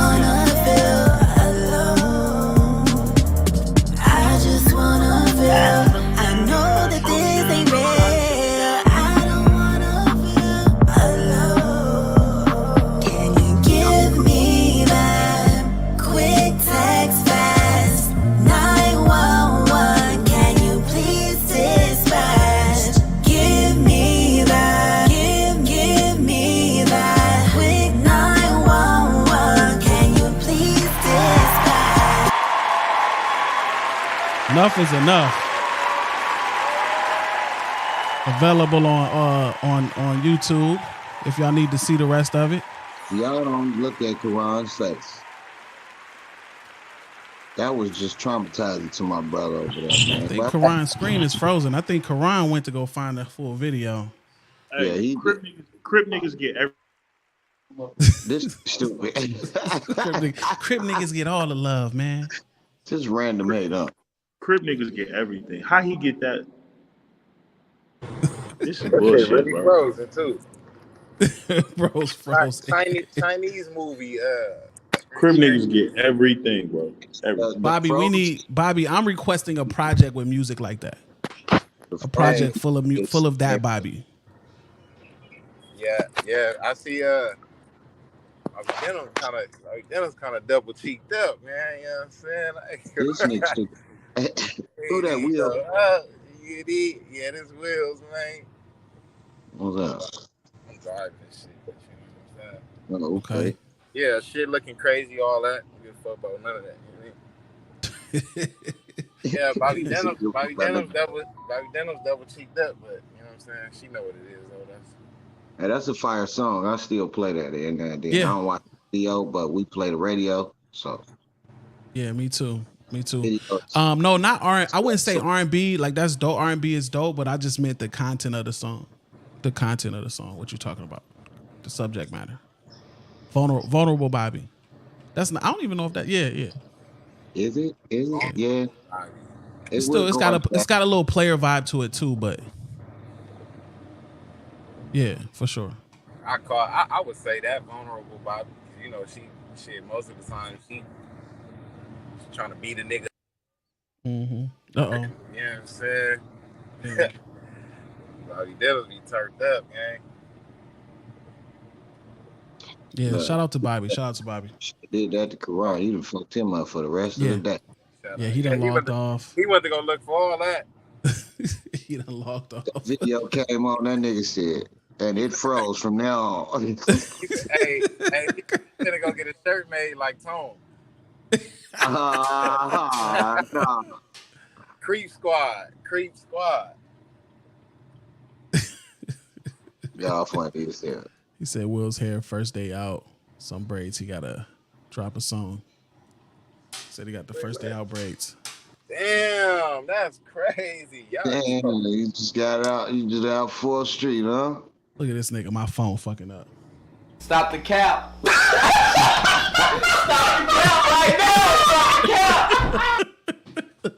Stop the cap, man. You went to go DM Bobby Dennis, man. Man, DM the fuck out. Look. This nigga funny. Nasty niggas. If I told niggas how nasty Karan been lately, I ain't gonna down my nigga out though. I ain't gonna down my nigga out. But yeah. Anyways, man, back to y'all kids getting these little Peasley ass blue ribbons, man. The little blue ribbons with the shimmer on it. I got a couple of those, man. Honorable mention. I hated honorable mention when I got it. I was like, honorable mention? What's that? You know what's crazy? As kids, we used to get that little shit, and that shit used to make a nigga feel like hell yeah, nigga, I did something. Man, I got older. But you see that, you go buy that shit from the dollar store, nigga, right the fuck now. The same one. Shit is nothing, bro. Shit is you nothing. go buy that shit from the dollar store. I was cool with it, but I won't really jacking it because the other nigga, the 1, 2, and 3 got trophies. They got trophies. I just got a ribbon or a little piece of paper that says honorable mention. I got trophies and shit like when I was younger for like little shit. But see, my thing was, see me, you know, everybody is a little different. Me, it was cool because I was bad as fuck when I was younger. You feel me? Like I was fucking bad as shit. But shit like that is what kind of kept, you know what I'm saying? Like everything balanced out with me. Like I really didn't get in too much. I ain't gonna say I didn't get in no trouble, but I've never had a whooping my whole life. Okay. And that's not because I didn't. That's not a reflection of your behavior. That's a reflection of your parents. Yeah, you feel me? Because a lot of motherfuckers tell me like, "Oh, you should have got your ass whooped and whoop and this, that, and the third." And I'm just like, shit. I probably did need some of them old school ass whoopings, but my thing, I ain't gonna lie, I fight back, my nigga. So my people's best bet was to don't touch me though. That's insane. That is an insane visual, nigga fighting back his parents. What they got their belt. Like my mama, I wouldn't like fought my mama, but my mama never whipped me, so it wasn't no nothing. But you got to think too, like my pops, he never. Well, the man that raised me, that's you know what I mean, my pops. Shout out to my biological father too. It's tricky, you know what I mean.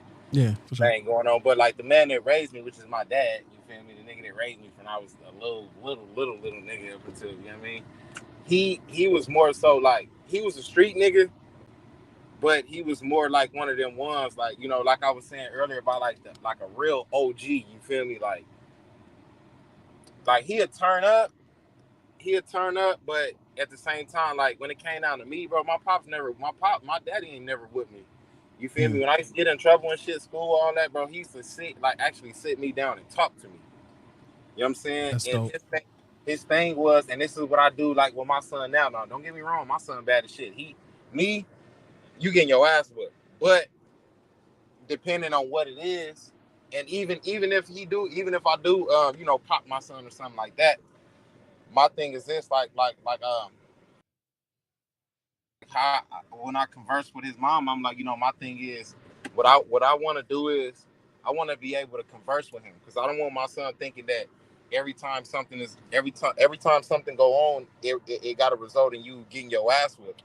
No, it don't got to be like that, because I want you to be able to communicate with me so that I can help you figure out how we gonna solve this shit, because you know what I'm saying, shit, you know, your daddy ain't been through it all, I done it all, seen it all, whatever the case is, bro. Right. I got the knowledge on now what not to do. But at the same time, I tell her, like, on the times where he do shit that, you know what I mean, like, bro, you know you out of pocket and you know you finna get a whooping, before I partake in that, you feel me, the disciplinary actions, what I want to do is I sit down with him and I want you to explain to me, like, what's going on, why did you do what you do, so that when this is my logic, when you explain something, you got to think about the shit that you have to say when you explaining that. You feel what I'm saying? Yeah, absolutely. So now when you break down you doing what you did, and now you know you finna get your ass whooped for it, consciously you're gonna, next time you before you do it, you're gonna be like, man, fuck, I explained why I did what the fuck I did, so I know why I did what I did, but the end result was me getting my ass whooped. Do I really want to go through that again? You know what I'm saying? And I start that at a young age. My son will be 5, you feel me, in a few months. So it's like, more than anything, I don't whip him a whole lot. He don't really get whoopings, no, he get popped and shit. But I communicate with him, because I want him to get comfortable with, hey, talk to me. Yeah. If it's something going on, talk to me. You feel me? Appreciate you, Juanisha. Appreciate you. Yeah, facts. Well, I know one thing like I hate. One thing I hate about one thing I hate that kids do, and you always got to end up working kids through this, especially now. This generation of kids, they're a lot better at expressing themselves than we were, and I think that's partially because as parents we allow it more than our parents probably did, but and their parents did, and then their parents did, you know, for sure. But I hate when you ask the kids, well, why'd you do that? I don't know. I try to get them out of that so much because that's the worst thing. No, you have to be able to explain why you did something. You have to be able to explain why you did something. Think about it. Think about why you did it. You know, I don't know is not an acceptable answer for your actions. For your actions, you have to know why you did what you did. But yeah, I always want to do that as well. Like, I know I've never spanked my kids, and that is 100% because I have no sons. I have 2 daughters. So I just can't find it in myself to put my hands on my daughters. I just can't find it in myself. Now my wife, yes. And I've said that to her plenty of times. If we had a son, absolutely. He would have for the exact just copy and paste the things that they've done to him, I would have whooped his ass for sure. Right. And I've told her, I was like, at times, I know like I got homies, my brother, all of them, they dealing with their teenage sons and them bucking up on them and all of that stuff, giving them the slick looks and the slick smirks and all that shit, and they just be feeling like punching them in their face, punching them in their chest. Like, I know all of that shit that they go through, my wife goes through with my daughters, and I don't go through that with my daughters. Right. But I try to, whenever they get into trouble, like what you talking about, where, okay, they'll get into trouble for something and they may get a spanking and stuff like that. And a lot of times with kids, you got to teach them that difference between like when they hide stuff or when they lie. Lying is like a big thing in my house. Like, not a big thing that they do it, but that's a big no-no in our house. Like, that is like maximum punishment in our house. Like, that's the one thing worse than the action that you did, that you lied about. You're going to get in more trouble for lying about it. You know what I'm saying? That's in my household. And we always teach them that if I say, hey, who broke this vase? And everybody's stone faced, nobody knows who broke the vase. Y'all trouble is going to be, the trouble you're going to be in is 10 times worse than if I asked who broke the vase and you just came out and told me the truth. Right. It's even gotten to the point where we've altered like punishments. They've deserved a punishment, but we didn't give it to them because we're in the middle of trying to phase them out of lying, because kids are going to do that. That's a kid's nature. They want to please you. They don't want to upset you. So the first thing that they're going to do is try to get their way out of it by lying. And you got to teach them, like, that is not the way of life. Like, you got to teach them. I always honor integrity is the first fucking thing I want to teach my kids every time. Yeah, that's real shit. That's real shit. Especially like with me and like my son, and I tell his mom all the time, like, when they get to that age, like you were saying, like with your brothers and like the older. One thing I'll say about women, the women don't give a fuck if it's a boy or a girl. They gonna discipline. They don't give a fuck. If you're a daughter, a son, yeah, you're gonna get disciplined. Not more so, you know what I mean, if the males in the life, then of course, they're more so kind of, hey, listen, now you gotta holler at your daddy. You know what I'm saying? Like, y'all take that up.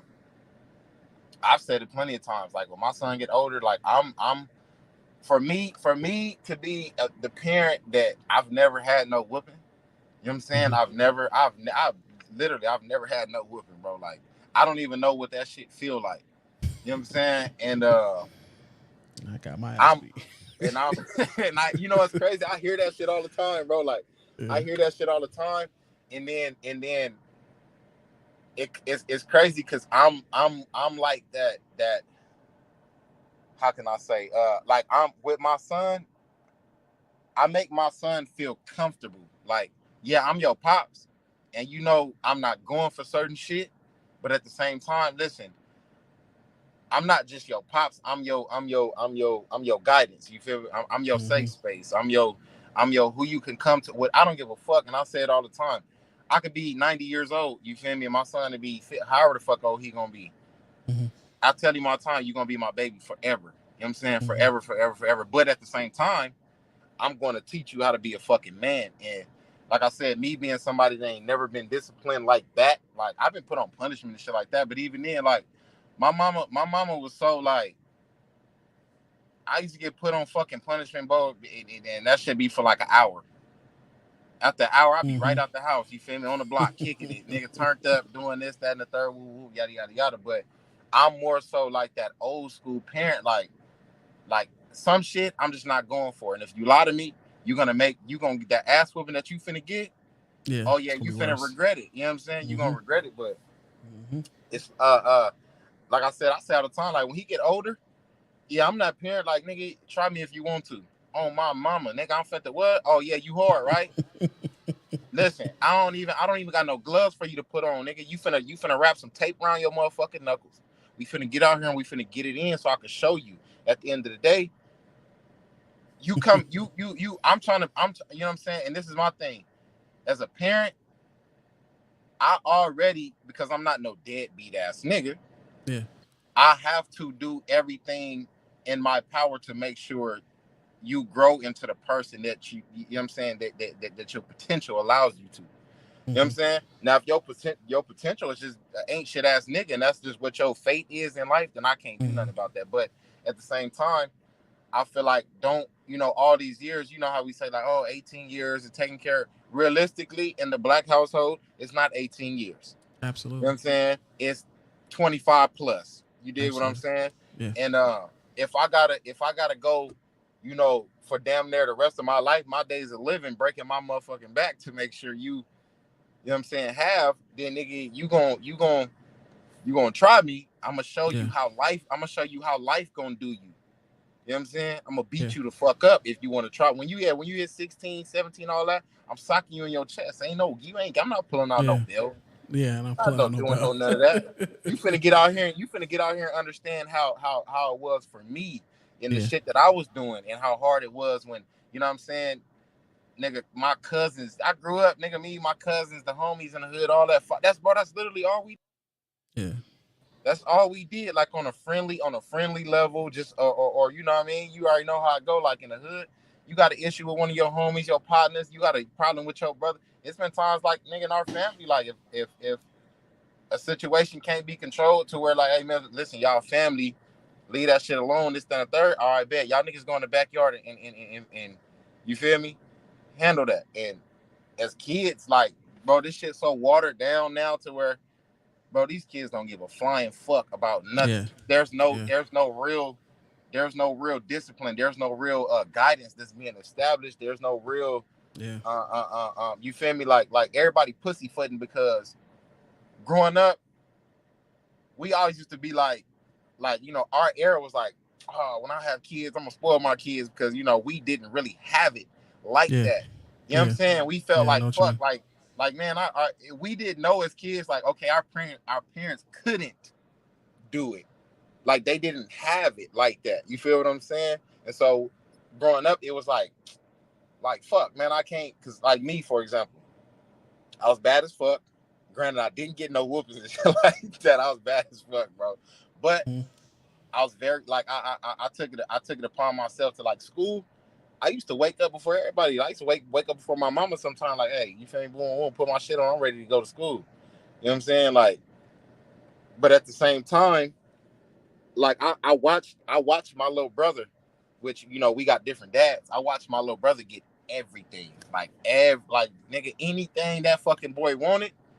Oh yeah, his daddy made sure he had it. You feel what I'm saying? And it's one of them stories, bro. Like that stereotypical step kid thing, and that's what really was going on in my household. Like that was really what was going on. You feel me? Like me and my step pops, I tried to kill that nigga, bro. You feel me? Like that's how deep that shit was on my mama. I tried to kill that nigga, but it's the disciplinary shit that goes on I can't say that goes on today because there's none, bro. That's why we got our era was like, okay, you got street niggas, you got the niggas that do this and the third, and yeah, we was in that, but at the same time, we respected our elders. You couldn't talk crazy to your grandma. You couldn't talk crazy to your mama. You couldn't talk crazy to your daddy. You couldn't do none of that. You feel me? You talk, especially your grandparents. You talk crazy your grandparents, nigga. Listen, your whole fucking head finna get knocked off your shoulders by not only them, but then you got to deal with your parents. You feel me? Now, bro, these kids don't give a fuck about none of that. These motherfuckers, man, listen, these niggas it's crazy, bro. That's why I be like, man, I go the old school route when it comes to my son, bro. And I got a daughter, 6-month-old daughter too. So it's like, now, you know what I mean? That's my, all right, fuck, I got to deal with this boy. Now I got a girl that I got to figure out how to, you know what I'm saying? Well, you're definitely blessed to have a son that's older than your daughter because you'll be able to pass down the protection responsibilities to him, or you'll be able to not pass it down, but you know, share it with him. Oh no, he getting that passed down. I ain't gonna lie to you. Listen, I'm the little brother. Out of all my sisters, I got a lot of sisters, but I'm the little brother. But nigga, if you ask me, and they'll tell you like I'm the little brother that think I'm the big brother. Because when it comes to my sister, bro, I'm crashing out. Like I ain't going for none of that. You feel me? And yeah, so hell yeah, he gonna pass that down. Yeah, listen, when it comes to your sister, man, listen, anything goes. You feel me? Anything goes. I don't give a fuck what the case is. And her the same thing. When it comes to your brother, if you gotta get out there and you feel me, get on with it, you know what I'm saying, another female because this, that, and the third, on my mama, you better handle that. You feel me? That's how I was raised, nigga. We came together, we leaving together. Period, nigga. That's it. Yeah, I tell my daughters all the time, like I feel bad for my grandson, the first grandson I have, because he's the prodigal prince. Like he's the prodigal prince of the family. Like he's gonna have so much responsibility as the firstborn male after me. It's gonna be crazy. It's gonna be absolutely crazy. I feel sorry for him because like I said, he's gonna have the family, the keeping the family alive responsibility on him. And then hopefully I don't want to pray that to my daughters if that's not what they want, but hopefully they have all boys so we can just go ahead and, fix a lot of this up. You know what I'm saying? But right. I wanted to say too, like, I know our parenting styles is different now, like than our parents. A lot of us, like I got spanked a lot as a parent, or whoopings a lot as a child. Not so much from my mom, but definitely from my stepdad. But he was abusive. He was an abusive person, so that was a little different. But like I said, I don't spank my children. My wife does it only when they like have major violations. But as I used to live when I stayed in Arizona, my mom and my wife's mom lived with us. And, a lot of times they would say stuff about, oh, the kids don't listen and we couldn't say that. We would tell them the same thing. Like, I couldn't say that. I couldn't like, for example, our children, like if they be like, oh, I don't like green beans. Okay. So like when we make dinner, we might make green beans and broccoli so that, the one that doesn't like green beans, she can have broccoli. Now growing up, that wasn't a thing. That wasn't a thing in my house growing up. Nigga, you gonna eat what the fuck is on this table, or you not gonna eat, nigga. That's it. That's it. So like, we talk about, we always have like generational conversations with like my oldest daughter, my youngest daughter, and like me and my wife and their grandmothers. Parenting is so different now, and we always talk shit to our moms about that. Like y'all don't know what this life is like. Y'all don't know what this life is like. What y'all had to parent through is nothing compared to what we have to parent through out here. Like we like the internet, social media. Y'all didn't have to parent us through that shit. We have to parent against the internet now. Like we had to, like when I got the internet in my house, I was maybe 13 when I got the internet in my house. Like most of the millennials, our kids were born with cell phones. Like they were born into cell phones being available. So they knew how to work cell phones and work smart screens at a very, very early age. And again, our parents had to deal with the things that we actually encountered in person. That's what they had to parent against. Our actual friends that we had in person. They had to worry about our influences from that. They don't have to worry about the shit we got to worry about. Like what happens when my child goes on a TikTok? What are they seeing on TikTok when they scroll up? What the fuck may pop up? What are they seeing on Instagram? and then I could take all of this shit away from them. I can make it all not be available to them. But then when they go get on the school bus, what's their friends showing them on their phones? What their parents is letting them do on their shit? So like they you know, they be like, yeah, y'all right, but no, we had this. I'm like, it's not the same. It's not the same. Y'all don't like this shit is way different, and y'all don't have to deal with this. Yeah, I agree with that because our form of, you know, socialize, because the internet, bro, social media, just the internet in general, it's like now it exposes the kids to way too much. Like they have access literally to everything in the world in their hands. You feel what I'm saying? So like us, our form of socializing was, nigga, you gotta actually go to this nigga house. You feel me? You gotta meet up with your homies. You gotta, you know what I'm saying, go to the park. Oh yeah, we outside riding bikes. We doing this, playing football, this, that, and the third. Or, you know what I'm saying? If we was engaging in anything together that wasn't in a physical form, like, well, how can I say, like outside, it'd be like what, a nigga in there playing the Nintendo 64, or you feel me, PlayStation 1 and shit like that. And if like you wanted to said, play, like, if you wanted to play with somebody, you had to go to their house, or they had to come to your house so y'all could play together. You don't get to just play with random motherfuckers online and be able to fucking get on the shit and talk to them. Bro, like you didn't even used to know if your homie was at home or not. You would have to you have to go over there, knock on the door, ride the bike to that motherfucking house and knock on the door and ask for that motherfucker. You know what I'm saying? Right. And like you said, like the parenting it's way harder now because of the like I said, the access to everything that these kids got now that we can't really too much control. We can't really, you know what I'm saying? You know, at a certain age with us, it was like we was introduced to certain things at around all for the most part around the same age. You feel me? Once you get around between, I say 11 to, you know, 14, preteen, you know what I'm saying, is when you start, you know what I'm saying, kind of get it was regular. It was regular as far as the generational shit then, but now it's just like, bro, you got fucking kids in 3rd grade, 4th grade with phones. Good point. iPhones. You feel what I'm saying? Shit like that. And it's just like, damn, the most I had 7th grade, I got my first phone and it was a fucking one of the chirps, you feel me?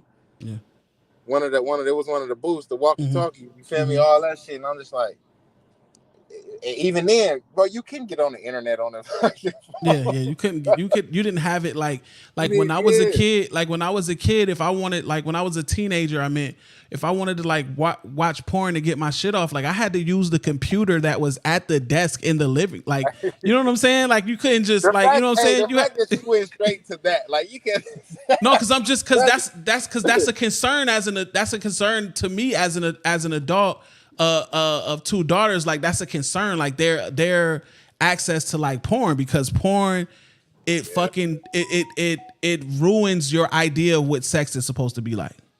And you know what's more fucked up, bro? Like for us having girls is the day and age now that they growing up in, the way that you know what I'm saying, the woman is kind of like idolized, bro, is the shit that I do not like. I'm totally against when it comes to like my own daughter. Like hell no, like I ain't going for that. I'm not going for none of that shit. Like like I said, my actions is more so along like the old school shit.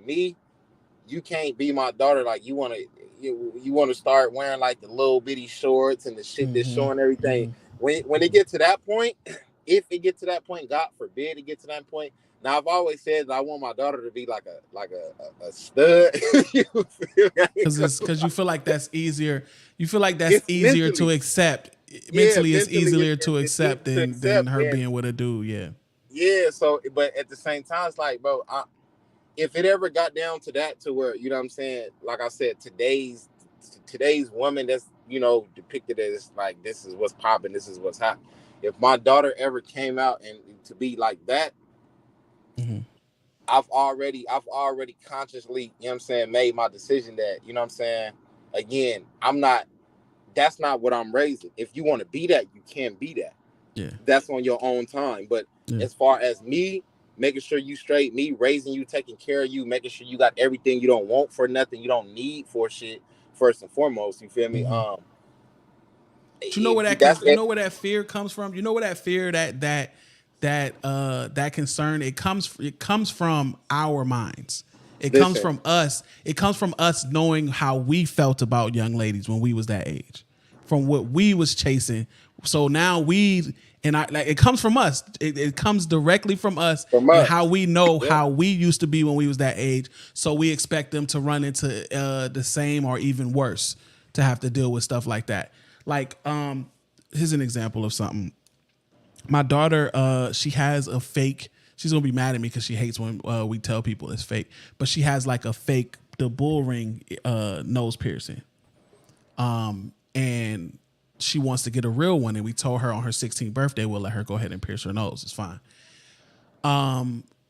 So, but she asked, she doesn't want one, but she asked about it. She was like, well, what other piercings can I get? We was like, you get your ears, you can get anywhere on your ear pierced. We don't want you to get the big ass hole shit. We don't want you to get the big stretchy hole shit. Don't do that.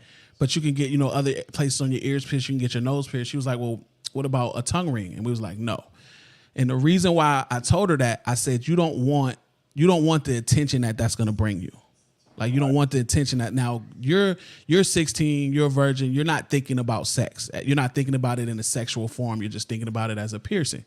But boys are going to see that, and you're going to get attention that you're not ready for, that you don't even want. You're going to get people asking you little slick shit. Oh, you got a tongue ring? What you do? That use that. All that stuff that we would say when we, what I'm saying? It's a piercing that's sexualized, that I think you don't want that attention. You don't, that's attention you don't want. It'll basically lead to her being uncomfortable about exactly the way that, exactly. I'm like, certain shit, bro, I'm not going for it. And I said, man, listen, God forbid, but hey, if that's what you want to do, then that's where I'll draw the line where, okay, well, that's grown people shit.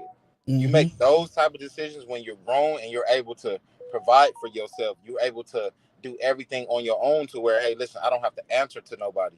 Then at that point, when you want to start doing that, 16, 17, 18 years old, okay, cool.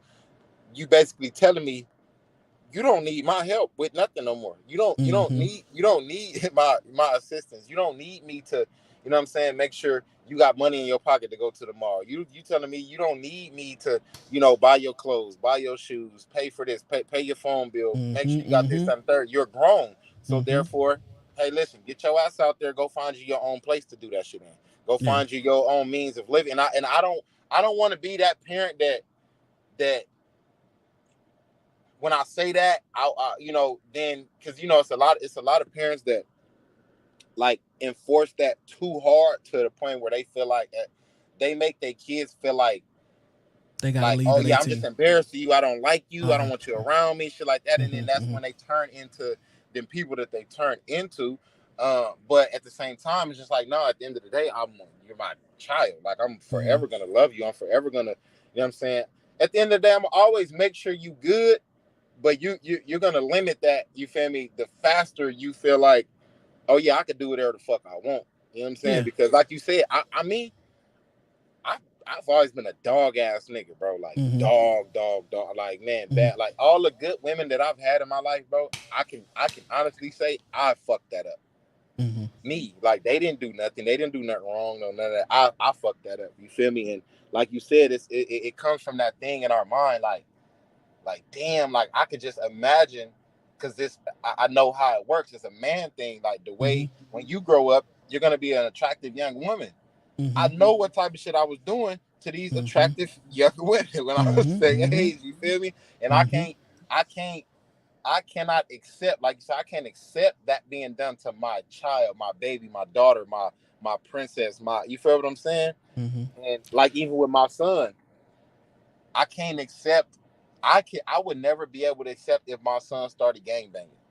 You feel what I'm saying? If my son got on drugs, I would never be able to accept that, bro.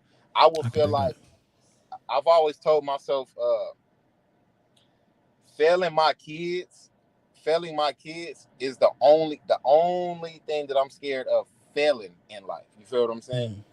Because again, that's a mental thing. Me, I don't like what we was talking about earlier, like, you know, the losing and winning and all that type of shit. Me, mentally, I don't never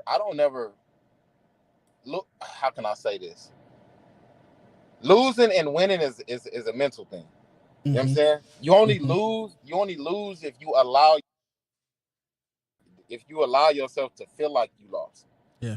You know what I'm saying? Other than that, if I don't prevail, if I don't succeed at something the first time, second time, I'm not losing.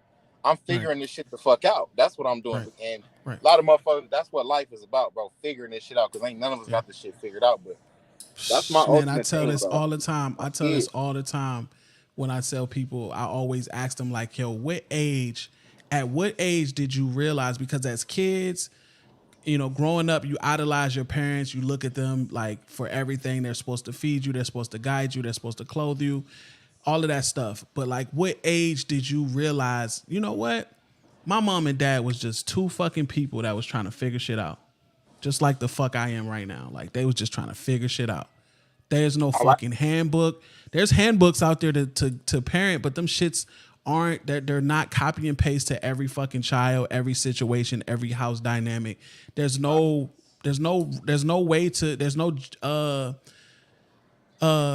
fucking way to do it all across the board. There's no way that you could just take it and copy and paste. So like, we all just figuring this shit out. We all just people trying to get through life and figure shit out. And I tell my daughters that a lot too. Like, some of the things that, you know, as a father, I don't have an example of. Me and my wife, we have 2 children. Both of our children are with each other. We've been married for a very long time. We have no examples of what we're doing right now in our families. Like, we have no examples of a married couple that's together with no outside children, that's been together and been married at the age we were and for as long as we are. We're like, this is new territory for our family. So we always tell our children that, like, you guys are experiencing something that we didn't experience and that nobody else in our family has experienced before we did it. And we look at that as a generational curse. And while we on generational, I've been meaning to talk about this for a while. While we on generational curses, too, I want to say to some people too, because we get so caught up in like breaking generational curses, but as parents, you know, we all have our flaws. Just as people, we're designed to have flaws. We're designed to have flaws, and you always got to be accountable and work on your flaws and be able to look at them first and acknowledge them so you can work on them. But we get so caught up in breaking generational curses that I think a lot of times, and I'm including myself in this, a lot of times we don't look or recognize when we're creating generational curses that our children are going to then hand down to their children or hand up to, you know, to their, that's going, you know what I'm saying? That's going to create something that somebody else has to break. Right. So like, we should keep that shit in mind for sure. So, all right. So let me ask you this, going back to what you said. Okay. Because I want to answer that question, but I want to ask you that question too. When was it that you realized that when it came to your parents, that it was just like you said, like, shit, we just trying to figure this shit out? Like, I think I was probably like, I think it was after I had children, for sure. It was after my first child. I think I want to say I was probably somewhere like 24, 25 when I realized, like, you know, my parents didn't fail. Like, my dad wasn't, you know, deadbeat or, you know, whatever the terms that we end up using and stuff like that. You know, he was just a fucking nigga trying to figure it out. Like, he, you know, what was his dad like to him? What was, you know what I'm saying? Now, my dad could have tried harder, of course. He could have tried harder to be there for me. My stepdad could have tried harder, could have been a better fucking person, of course. But at the end of the day, they're not superheroes. They're not who we look up to them to be. They're not, they never meet the expectations of what a parent, fully what you think your parent is supposed to be to you. They're always going to fall short of it. Everybody's going to always fall short of God. Right. Yeah, I would say when I first realized that, bro, I first realized that, I would probably say I was maybe 18, 19, but it was very minimal. You know what I'm saying? Like, I started to understand, but I didn't. It still had to grow. Yeah. And I say that because I got married when I was 18. I got married when I was 18. Well, right before I was 19. The month before in July before I was 19. And the person that I got married to was older, which I'm not gonna say no ages because the motherfuckers get like that. But you know, she had kids already, and so one thing about me, bro, like if anybody that knows me, everybody that knows me know, like, I'm big when it comes to kids. Like kids to me, like that's probably like my only weak spot. You feel me? My only soft spot is like with kids. You feel what I'm saying? So me stepping into that you know, stepdad role and shit like that is just like, all right, you know what I mean? I left the house when I was 17, bro. Like, I was doing my own thing. 17, you feel me? And going into that, it was just like, fuck, figuring out how to do this, do that, yada yada yada, whoop. And then I was like, all right, this shit ain't as easy as you know we thought it was, because coming up as kids, we think that we don't understand work, going to work, having to pay bills. We never understood what the fuck a bill was, how to pay it. You know, we grew up hearing, oh, light bill, water bill, this, that, and the fifth, but we didn't know what the fuck was going on, or, you know what I'm saying, this, that, and the third. And I think it was then, but like over time it grew because, you know, I went through certain circumstances and situations that kind of like, you know, put me in different positions to experience, okay, what this feel like, having it, not having it, this, that, and the third, whatever. And I think like it had to grow more to say, because in my head, like when I was younger, I used to be one of them kids, bro, that really you know, like J. Cole talked about on the song, like, you know, like fucking Uncle Phil and shit like that. Them was the only motherfuckers that we looked at was like, damn, these is like like, I wish I had a dad like that. You feel me? Successful, had money, you feel me? We ain't have to worry about shit, all that. You know, you got like the Cosby Show and all like shit like that, bro. And I think a lot of us, especially in the black community, we held that shit to such a fucking high standard, thinking that, oh, that's how it's supposed to be. That's how it's supposed to be. Instead of I can't say instead of, but in reality, it was just like our circumstances is not that. Yeah. And majority in the black community, majority of the circumstances is the same. And niggas ain't living like that. That is some written out shit, some scripted shit that, you know what I'm saying? And I think, yes, probably when I was around 18, 19, but now it's I'm like all the way there, like when it comes to my mom, because me and my mom for the most part had a rocky kind of relationship coming up, you feel me? And I'm my mama only child that was around her majority of my life. All my other siblings lived with other people, like literally their whole life, you feel what I'm saying? So it's just like, even with my mom, it was like, you know, bumping heads, and, you know, I felt some type of weight growing up about this, that, and the third, and even the situation like with my step pops and all that. But now it's like I'm to a point to where, like, now I'm just like, shit, I get it, bro. With 2 kids, I done took care of other people's kids. It's like, fuck, this shit not easy, bro. It's not easy. It's not easy. It's no handbook, like you said. There's nothing written out for this shit, bro. The most you could do is get some information from somebody that's been through this, that, and the third. But even then, like you said, every household is different. Every situation is different. Every it's all different. So the way you got to tackle that shit is always gonna be like, you always learning. Yeah, you just got to make it. You just got to make it a community thing, man. If you have parents that were there, that are there to be, you know, to be grandparents, that, you know, you could trust them to be grandparents and guide you. You know, and you understand, and they understand that, you know, while they can give guidance, it's not their job to parent your children for you. It's their job to continue to parent you, and then you parent your children. You know what I'm saying? Like, one thing that I say, going back to what you said, it's not a bad thing it's not a bad thing that if your kids are aging and attitude wise, they feel like they've grown past following your guidance and they still under your roof. It's not a bad thing to say, hey man, if you feel like you got everything figured out and you don't want to listen to nothing I say, then you go ahead out there into the world and do your thing. When and if you fall on your ass and you ready to come back home and try it my way again, the door is open. Your room is still right there for you to come back. But right now you're too big for me to guide you. Your head is too big for me to guide you. You feel like you know everything, and once you realize that you don't know everything, you can absolutely come back. I won't hold it against you. I won't say I told you so.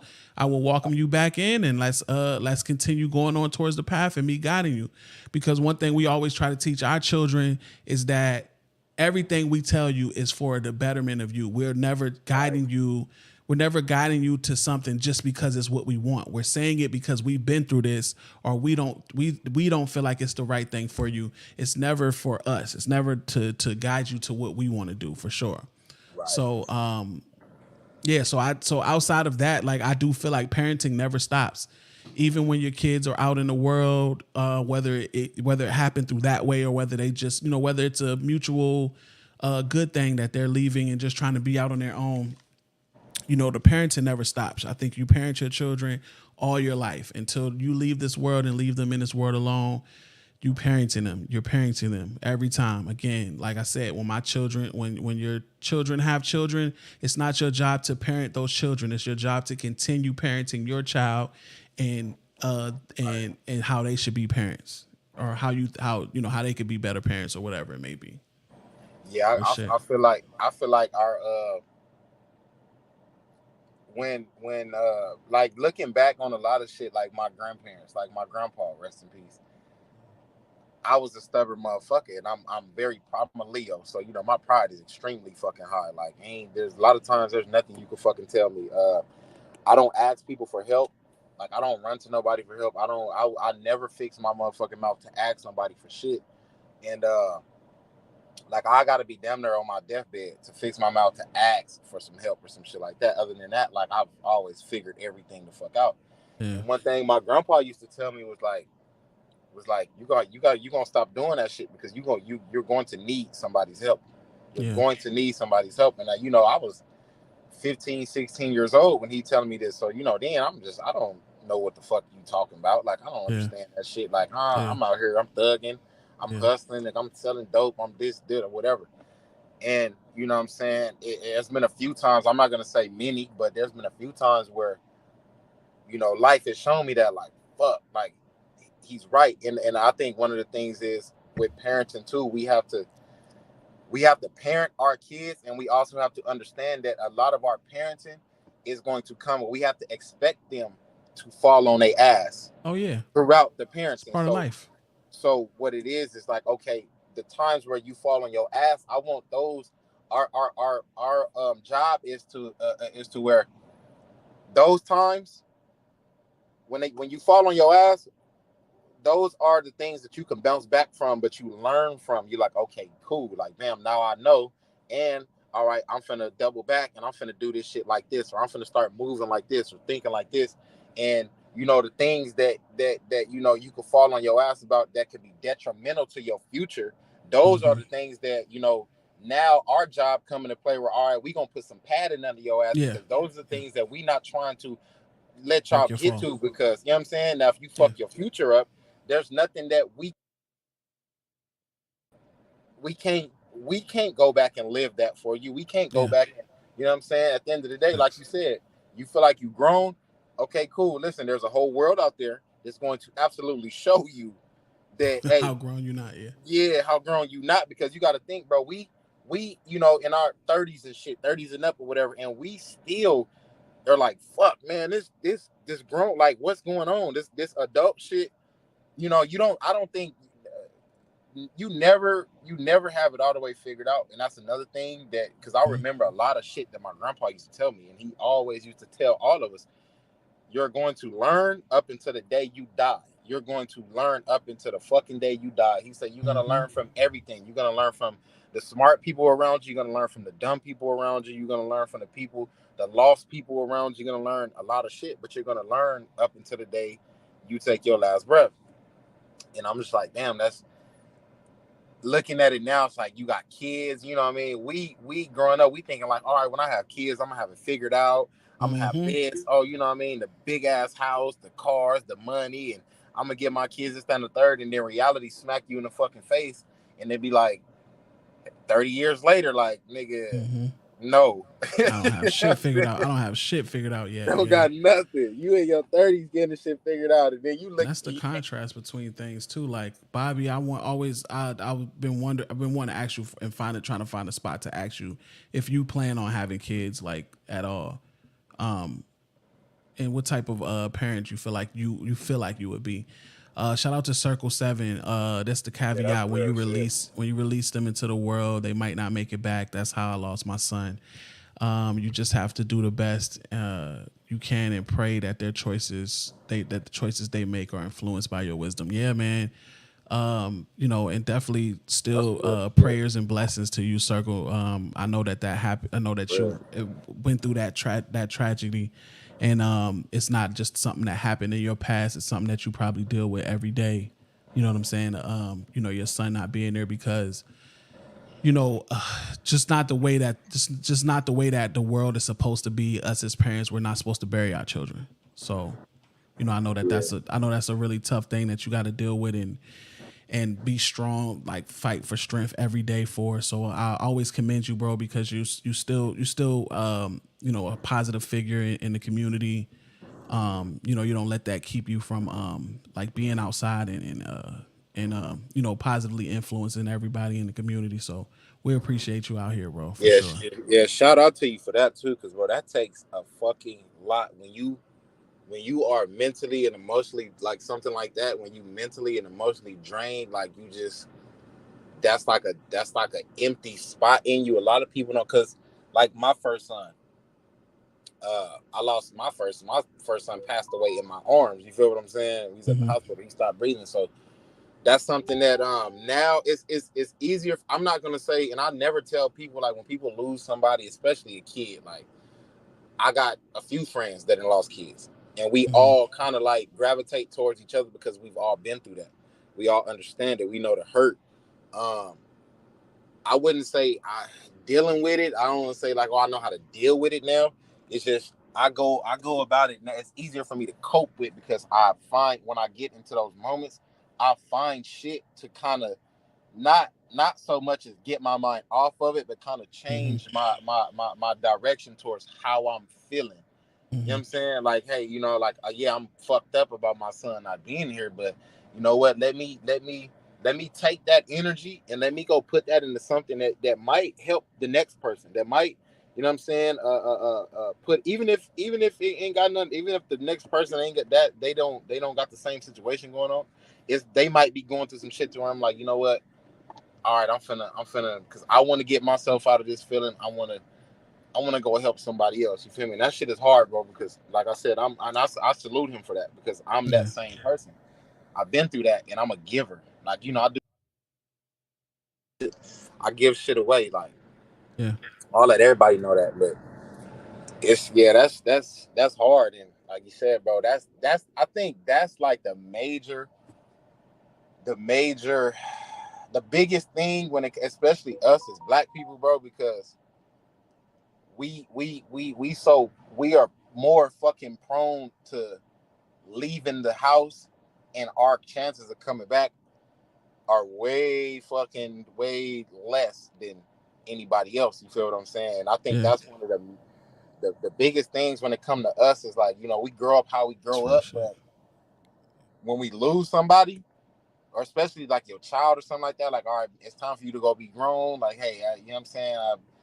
Cool, I didn't fed you, I didn't fucking change your diaper, I didn't did this, I didn't got you through school. Like, I raised you to be, who you are going to be, and then, in a fucking instant, all that shit go down the drain, bro. Like, that shit is just, that's some wicked shit, bro. Yeah. That's some wicked shit. And coming from the streets too, it's kind of like with me, that be that thing too. Like now growing into like my real adult stages, because I didn't never consider myself an adult. I always just considered myself grown because I was just out doing my own shit. I never considered myself adult because the same shit that I feel like I'm saying, the shit that I'm saying now, you got to think I was a street nigga and I was into shit with other people to the point where, you know what I mean? I was trying to hurt y'all. Like I was trying to make y'all have y'all families hurting. Like I was trying to, you feel me, catch you, do something to you to where nigga, you're not coming back. I was trying to unalive niggas. You feel what I'm saying? Yeah. And like I said, now I'm in my adult stages to where I'm not beefing with nobody. I'm not into it with nobody. I ain't on none of that shit. I go to work. I take care of shit, pay bills, take care of my kids. And now I'm like, damn, watching these kids die now, it's like, you know, I was going through that type of shit, losing my homeboys and looking at they mamas cry. And these is niggas that I done slept on these niggas' couches before. Yeah. You feel what I'm saying? Like these niggas, I call they mama, they mamas call me son type shit. Now I gotta watch your mama cry, bro. I gotta watch your mama. You feel what I'm saying? It's already bad enough I lost you. But as a parent, like, you know what I'm saying, that shit hit different. And now, like I said, growing up, you like, fuck, man. Then I see like my little homies dying and shit like that, and I'll be like, damn, man, this shit wicked, bro. This shit wicked. And sometimes I just be mad that I even played a part in a lot of the shit that, you know what I'm saying, the fucked up shit that went on. But yeah, it's a wicked world, man. The world is wicked, and it gets wickeder by the day, man. Like, you know, all of this stuff and people praising the devil and all of this shit is getting real bad out here. I do gotta end this, but I want to say, man, you know, like it is a blessing to have, you know, people like you, people like Circle, you know, that has dealt with that can help other people deal with that stuff. It's really a blessing to other people. Like a lot of times when we do go through heartbreak or do go through tragedy, you know, you can find a silver lining in it, just knowing that, you know, there's somebody else that might be in the early stages of something you've been through that you can help them get through, or just even being able to talk about it may help somebody be able to get through it a lot better. So that's always good. I know Bobby did go ahead and respond. She said within the next 5 years, just waiting for your partner to find me. That's dope. Yeah, I hope that you do find that soon. Because just seeing the type of person that you are, Bobby, I think that you would be like an amazing mother. Yeah, I left the streets alone completely when I started having children because I was afraid that my sons would pay for my sins, and I wanted to set positive example, and I still couldn't save my son from turning to the streets. It definitely hits different, especially when you felt you did all you could. Yeah. We can't. That's the thing, man. And I'll just go out on these final notes, man. We can parent our children. I've seen a lot of people that like kind of look at how somebody turned out to be and be like, oh well, and try to make a judgment on their parents and the style of parenting that they might have gotten. That's not always true, man. I've seen great, amazing parents parent their children the right way, teach them the right morals, teach them not to do this, not to do that, and they turn around and do all of the shit that they was taught not to do. So it's not always a reflection of the parents, and I just think that us as parents, our job is to try to raise our children and try to teach them the right way. But at the end of the day, when they become adults, it's their choice to do exactly what the fuck they want to do. At the end of the day, we also got to keep in mind that we only can do the best we can. And at the end of the day, as humans, we are all individuals. We have our own individual way of thinking, individual wants, you know what I'm saying, stuff like that. So like you said, when them kids get to a certain point where they not kids no more, it's just like, you know, they're going to do at the end of the day, regardless of what we do. They're going to do whatever they want to do, how they want to do it. And only thing we can do, it's a sad thing, but if we know we did everything in our power, I just feel like, you know, we can't beat ourselves up too much. You feel what I'm saying? Cause, you know, but yeah, shout out to bro, man. I definitely, I feel where you coming from.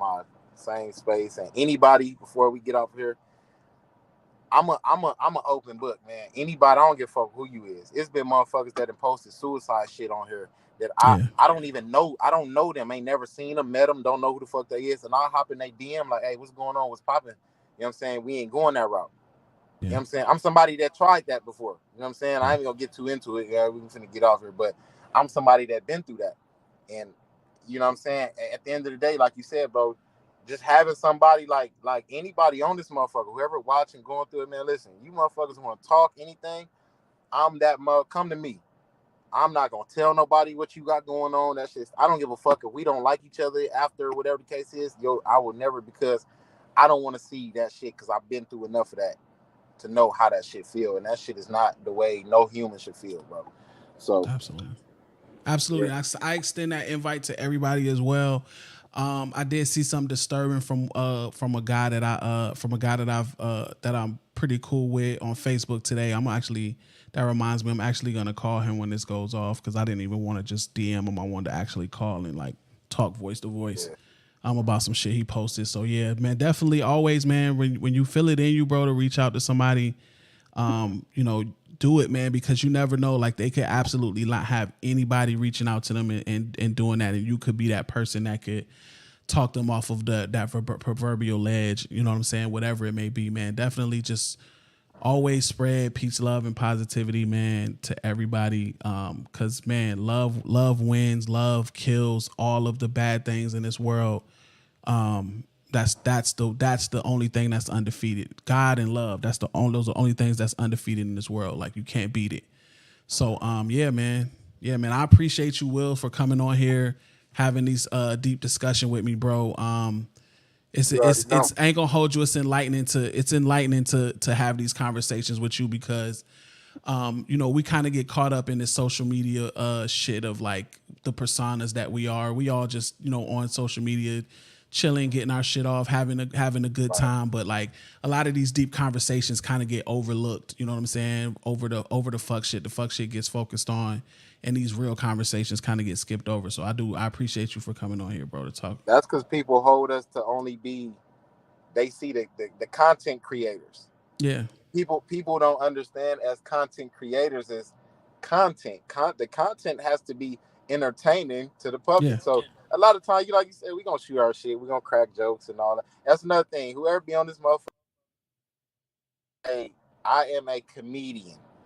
I am a full fucking fledged comedian. So 9 times out of 10, if I say something, I crack a joke. If it's about you, about anybody, don't take that shit serious. Because I crack jokes about myself. But yeah, no, bro, I appreciate you too. You feel me? Just off the strength of you even allowing, you know what I'm saying, people like me, to get on here and I'm like shit like this. That's why I be telling you all the time, bro, send me the stream, because I'm somebody who don't get it fucked up because I'm from the streets, or I done this, or I'm from where I'm from. Like, I'm very well educated, you feel me? And I'm very well fucking enlightened, to reality. Right. Like, I live in reality. So, like you said, these are the things that at the end of the day, it's people out there that's going through the same shit that we going through, that they don't talk about it. They feel like they can't talk about. And it's, it's brothers like us that, done been through shit that y'all can come to us. Like, y'all really can reach out. Like, don't like, and I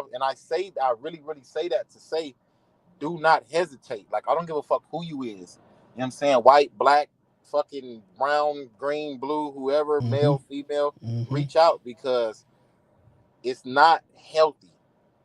It's not fucking healthy. You feel what I'm saying? And we've grown to, like, today's society is just like bullshit trumps everything. Negativity trumps everything. Just being evil, being like, you know what I'm saying, just real spiteful people trumps everything. And there's still people, like I said, in the world like us that, what I mean, we give a fuck about y'all. Like, we want to, especially the not limited to, but especially the black community. Yes. You dig what I'm saying? Facts. So yeah, don't hold that shit in, man. Reach out. Bro said he extended his hand too. So facts. And then shout out to Mercedes. My bad, bro. Before we do go, shout out to Mercedes. We cried together. Like, man, y'all tap into that shit. I went to the very, very, very first session. I wasn't able to go to the second one, unfortunately, but You know, I made sure I did donate because I'm heavily involved. Like, I love that shit because she really took it upon herself, bro, to give a fuck about us. Yeah. To give a fuck about us to the point where we have a safe place to go to. The shit that we talking about, y'all can go there and y'all can see the faces that go through the same shit that y'all are going through, that's dealing with the same shit, and we can offer each other comfort. You know what I'm saying? Facts. And shout out to Mercedes. Shout out to Mercedes. We Cry Together. Definitely hit up her inbox. She has said before that her inbox is available. She will give you her phone number, and you can always come to any meetings to do that. That's a dope thing that's going on. Damn, man, this has been a great conversation, man. This has been a great fucking conversation. I do got to get out of here, man. I appreciate you, Bobby, for tuning in. Circle 7, I appreciate you for tuning in and sharing, man. Maybe one day we'll have you come on, man, and talk to as well. Always remember, a woman will never let her phone die. She's lying if she said her shit was dead. If he puts more than 3 ingredients in his ramen noodles, that nigga is a felon. That nigga is a felon. If I put a lot of shit in my shit, he's a felon for sure, man. Yeah, peace, love, and prosperity, y'all. Stay easy. Hi, hello, wake up. Yeah, wake up. I said, wake up! Get your ass up! Get your ass up! Get your ass up! All right, but then wake up. Wake your ass up. Wake up, wake up, wake up. Wake your ass up. Get your ass up! Wake your bitch ass up, Lucky Charms.